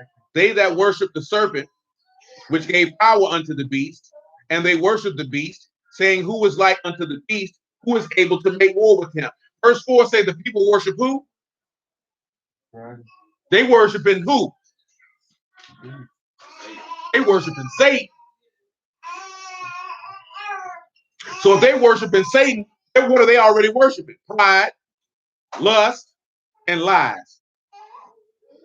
He says, and there was given unto him a mouth speaking great things and blasphemy. There's your proud look. We already established that in Daniel. There's your proud look. And was given unto him to continue 42 months. He opened his mouth in blasphemy against Elohim, to blaspheme his name and his tabernacle and them that dwell in heaven. And it was given unto him to make war with the saints. There is shedding innocent blood. We've seen that in Daniel as well. To overcome them, and power was given him over all kindreds, tongues, and nations. All that dwell upon the earth shall worship him, whose names are not written in the book of life of the Lamb slain from the foundation of the world. Now also, with him having a proud look and shedding innocent blood, you have to have a heart that devises wicked imaginations and feet that are swift to running to mischief. Let's continue. If any man have an ear, let him hear. He that lead into captivity shall go into captivity. He that killed with the sword must be killed with the sword. Here is the patience and faith of the faithful ones. I beheld another beast coming out of the earth, and he had 2 horns like a lamb, and he spake as a serpent. He exercised all the power of the first beast before him, and caused the earth and them which dwell therein to worship the first beast, whose deadly wound was healed. He did great wonders, so that he made fire come down from heaven on the earth in the sight of the men. Remember, you got a beast from the sea and a beast from the earth. If it's a beast from the sea, that means that's a beast that comes from where? From the people. If you got a beast that comes from the earth, what does the text tell you about the earth? When Yahushua was said, the book tell you that you have certain people whose name will be written in the earth. That means that this is a carnal individual. He's of dust. He ain't gonna have none but lies. He said he deceived them that dwell on the earth by means of those. And what do you have there? Your lying tongue and your false witness that speaketh lies. In the sight of the beast, saying to them that dwell on the earth, that they should make an image to the beast, which had a wound by a sword and did live. So you have to remember, right? Satan is going to do this differently. Now, when Yahushua got crucified, who came first? John the Baptist or Yahushua? John the Baptist came to tell you that a man was coming. Did John the Baptist ever tell you that the man would die? He never said that. Who was the one that made mention that he would die? That was the Lord did. Now look at what the difference is. The beast out of the sea gets killed first and rose, and then the prophet comes later and say, you ought to believe in him. He's God. So when you look at the one who has the understanding of dark sentences as far as the beast is concerned, in Daniel, you see that that beast is going to be this come up out of the earth. Because he's going to be the one to tell you, you ought to believe on him. You ought to listen to him. Because remember, he saw different horns. Let's continue. And he had power to give life unto the image of the beast, that the image of the beast should both speak and cause as many as should not worship the image of the beast should be killed. And there is your discord. And he calls all, both small and great, rich and poor, free and bond, to receive the mark in their right hand or in the foreheads, that no man might buy or sell, say he had the mark of the name of the beast or the number of his name. See, a lot of stuff when it comes down to the end, we direct and very plain. to make sure we ain't got nothing else in Revelation 14 and this. Because when we look at the beast, what are the two beasts are going to do? One is going to deceive in order to rule. And they're going to use it, and they're going to be speaking fairly. Because remember, he said he's going to bring them in through peace. The 7 abominations are in his heart. And that flattering tongue is going to work ruin. This is why he's going to make intelligence with those who forsake the Kadash covenant. Come over here to Matthew chapter 24.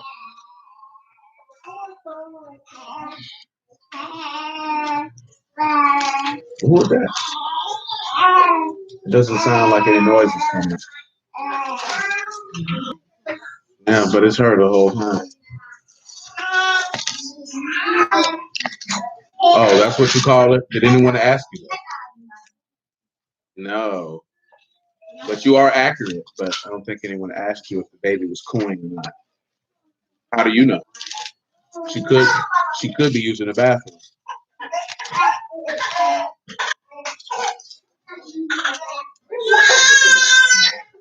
Matthew chapter 24. You can pick it up at verse 21.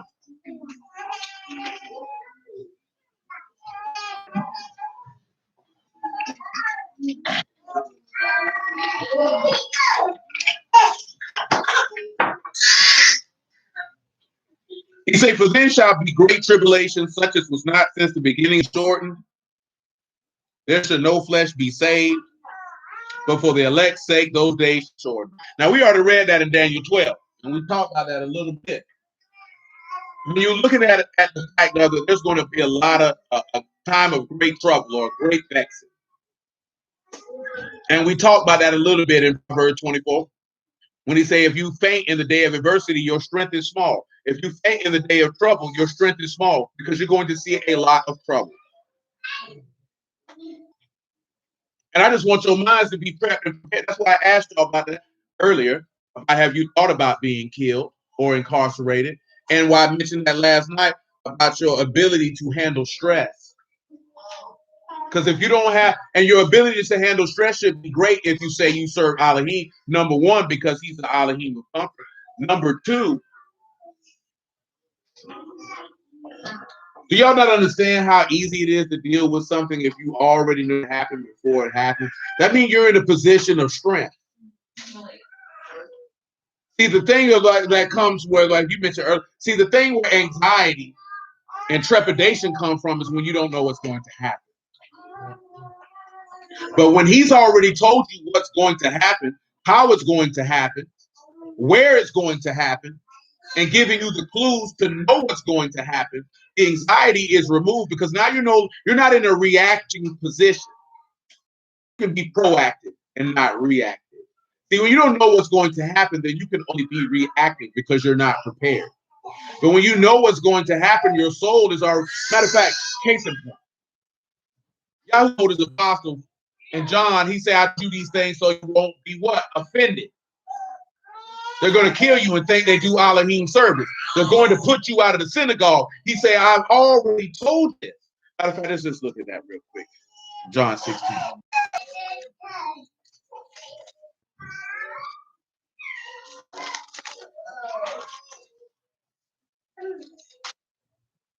Leah, you're supposed to be paying attention, not entertaining her.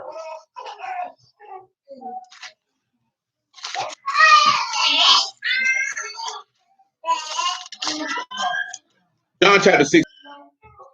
They shall put you out of the synagogue. Yea, the time come, that whosoever kill you will think that he do Elohim service.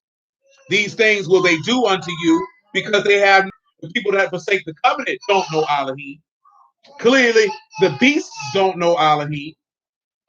So this is why they'll be able to kill you because, hold on, flow to anger and that the wrath of man does not work the will of Elohim. So when you look at individuals who are willing to be wrathful and vengeful and kill behind the word, you know that the love of Elohim is not in them. Again, this is a key point when people say you don't know who of God and who don't. You lying, cuz. Because he's clear and he's plain. He's clear and he's plain. See, now let me mention this here while it's in my brain. Because we're looking at all this stuff, and you shouldn't have no fear. Because the text let us know that perfect love casts out fear. Because fear has what? Torment. He that fear made perfect in love. We talked many, many months ago about what Paul said in Philippians chapter 4, about not being anxious for anything. We don't need to have any, and we'll look at that in a moment. But hold on. Let me finish this out, right?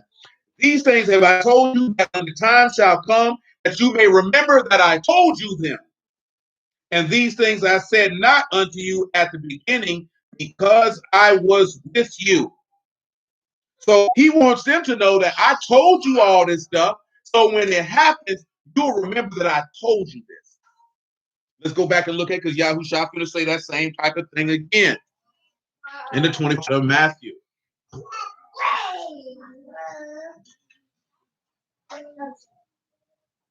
Verse 23. Then if any man shall say unto you, lo, here is Mashiach, or there believe it not, there shall arise false Mashiach and false prophet. If the beast is getting wounded, the beast from the sea is getting wounded and coming up out of the sea and saying that he's alive, is he not a false anointed one? Remember, right? Now, if people are already worshiping the serpent, who is it that they would be worshiping openly? We have discussed this before. Of all the deities of society, what's this nigga name? The Green Man. That's why I tell you, man, at the end of the day, you can't put no stock in none of these celebrities and all that stuff. You have to keep that stuff in Inspiration 13 again, so you're pretty clear on that. Before that beast takes that deadly wound, people are already worshiping the serpent. They are already worshiping the serpent. Stop, boy. They're already worshiping the serpent. Then the beast from the sea takes the deadly wound and is healed, and then comes back from the dead. And then people begin to wander after the beast, and then he began to speak against Elohim. So the only thing that text doesn't dictate to is what led up to his deadly wound. Because he doesn't begin to proclaim he is Elohim till after he takes the deadly wound. Or maybe it's before he takes the deadly wound. It doesn't really give you a distinct timeline of when that will occur. Because Paul just lets you know that he will exalt himself above all things and declare himself to be Elohim. So maybe it's somebody who killed him for his blasphemy. And they could try to link that to Yahushua, because Yahushua was killed for being a what? What was his charge? For blaspheming. You'll know. Well, that might be that nigga. This nigga here reckless. But I will say this here. If the Ruach of Elohim abides in you and with you, he will definitely give you the discernment and the ability to know that's that nigga watching. Of that, I'll put money on. You know what I'm saying? If the Ruach of Elohim abides with you and in you, he'll give you the discernment and let you know you better watch that. That nigga ain't right. Matthew chapter 24, verse 24 again. There shall arise, if it were possible, they shall deceive the very elect. Behold, I told you before.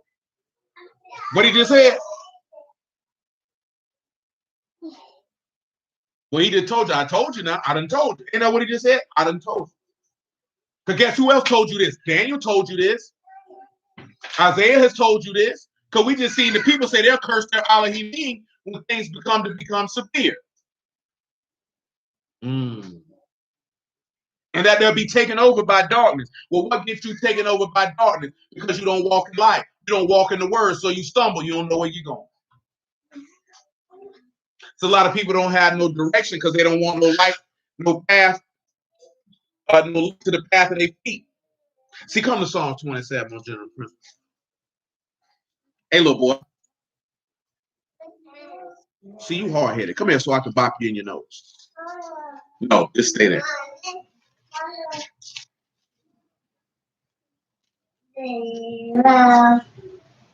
27:1.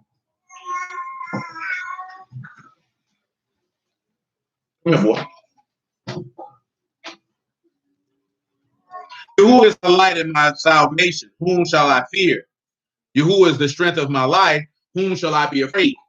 When the wicked, even my enemies and my foes, come upon me to eat up my flesh, they stumbled and fell. Though a host should encamp against me, my heart shall not fear. Though war shall rise against me, in this will I be confident. One thing I have desired of Yahuwah, that I will seek after, that I may dwell in the house of Yahuwah all the days of my life. Trouble, he shall hide me in his pavilion, in the secret of his tabernacle. He shall hide me, and he shall set me upon a rock. Now, Revelation 14 and 13 tells us this: blessed are those who die in the Ruach from henceforth, and their works do follow them. See, I'm mentioning that in that regard because the just man falls 7 times and rises again, and you shall fall in 6 troubles, yea, even 7, and he will deliver you out of them all. See, if you're looking for the automatic deliverance, you may not get the automatic deliverance. You're going to have the attitude that those 3 young men in that fiery furnace had, which is that if Yahuwah is able to save, he will do so. But if not, I'm standing for his word. Because you have to have the confidence in knowing that you shall and you will resurrect from the dead if you believe that Yahushua is the son of Elohim and resurrected on the 3rd day, as the scriptures have laid out plainly at the direction and will of his Father in heaven. See, many people, they don't believe. They don't have that reasonable expectation. Flattering mouth is going to work ruin. And when things get severe, they are going to curse their king and their Elohim. They will say, I know no Yahuwah. Because this madman is a liar. He's deceiving his neighbor with fire, worshiping an image after him. Now, see, you're not familiar with this, so I'm going to tell you this here. Did you just see how I said that idol would live and speak? See, it says that because in Psalms, it tells you that idols cannot speak. They cannot talk, they cannot walk, they have no breath to live, and they are like to anyone who trusts in them because they dead and they stupid. So when he turns around, he does that. See, he could open up the text and say, see, I'm God. See, if I wasn't God, I wouldn't be able to do that. See, I know y'all know the word say that idols can't do that, but look what I did. I got to God. This is why you have to literally know the word. Can't be focused on we Israel. You can't focus on, oh, you got to keep the laws. You got to really have an understanding because he's going to deceive you with the passages that people ignore. Ignore because you picking up the text to weaponize it, to debate, and to go back and forth, and not to understand the plan. Because when you understand the plan, you see certain things. Okay, when things get rough, and I see niggas going to cursing and rejecting Yahuwah, well, I know what time it is. You know what I'm talking about? When I see this here, because Isaiah chapter 6 tell you about people falling away. See, it's not a New Testament thing, and these are things that by the grace of Allah, all of us in here pretty much are already aware of because we've looked at them. We just have to go back over them periodically from time to time. But just understand and know that if you're going to be a kased, a faithful one of the living Elohim, then you very well are going to fall into those 7 abominations because you would be a just man. And if you're a just man, there's going to be someone who's going to be speaking fair to you, who's going to have 7 abominations in his heart, whose desire is to shed your innocent blood. And in the midst of trying to shed your innocent blood, you will rise again. But you have to have the belief in the promise that that is what is going to happen. And that's another aspect of looking at the madman with the firebrands, arrows, and death, because the beast is coming from the second beast is coming from the earth. And he the one who's going to go out and deceive his neighbors. See, the first beast is a deceiver, but he's not a deceiver as the rate of the false prophet. Because the false prophet is the one who's really going to do the most work in deceiving the people.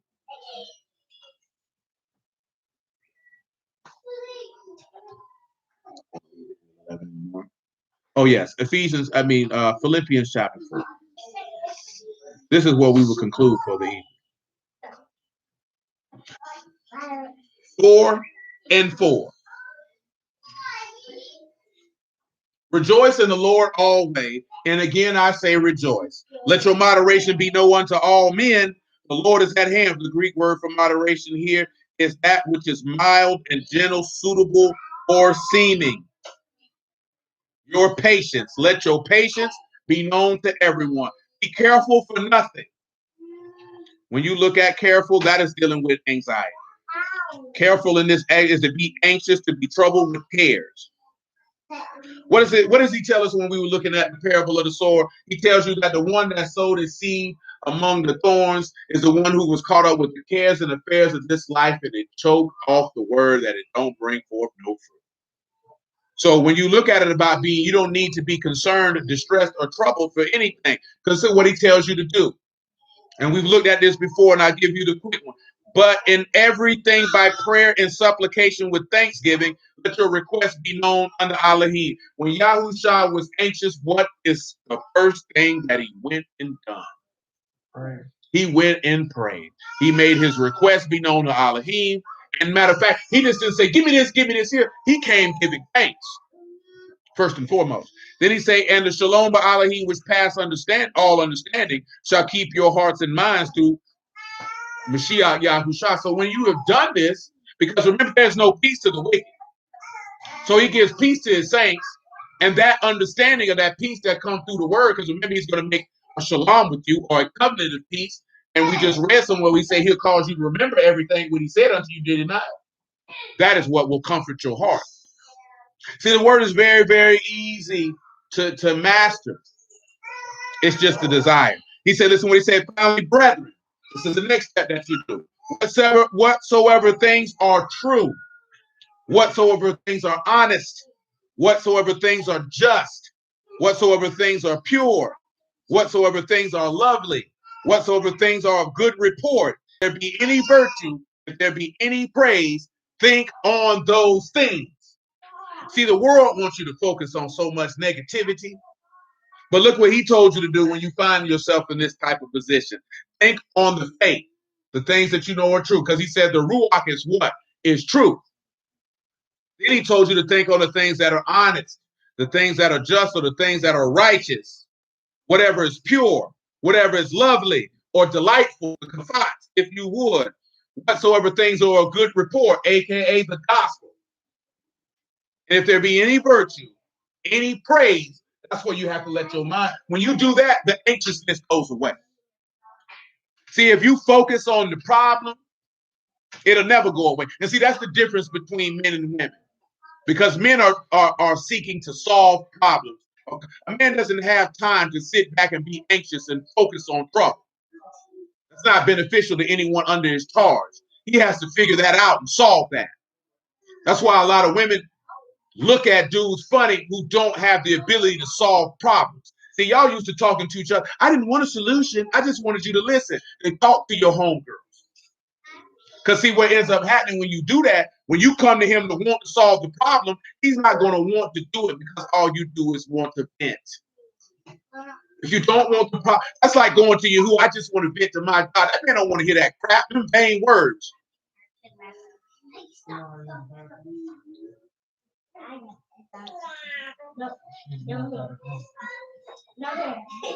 You know what I'm saying? You had to think about it. Would you really want to go to Yahuwah with an issue that you don't want him to solve? You just wanted him to hear it.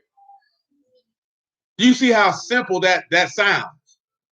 Lord, I got all the issues, but I don't need you to fix it. I just want you to hear me out. Think of like you could have kept that to yourself.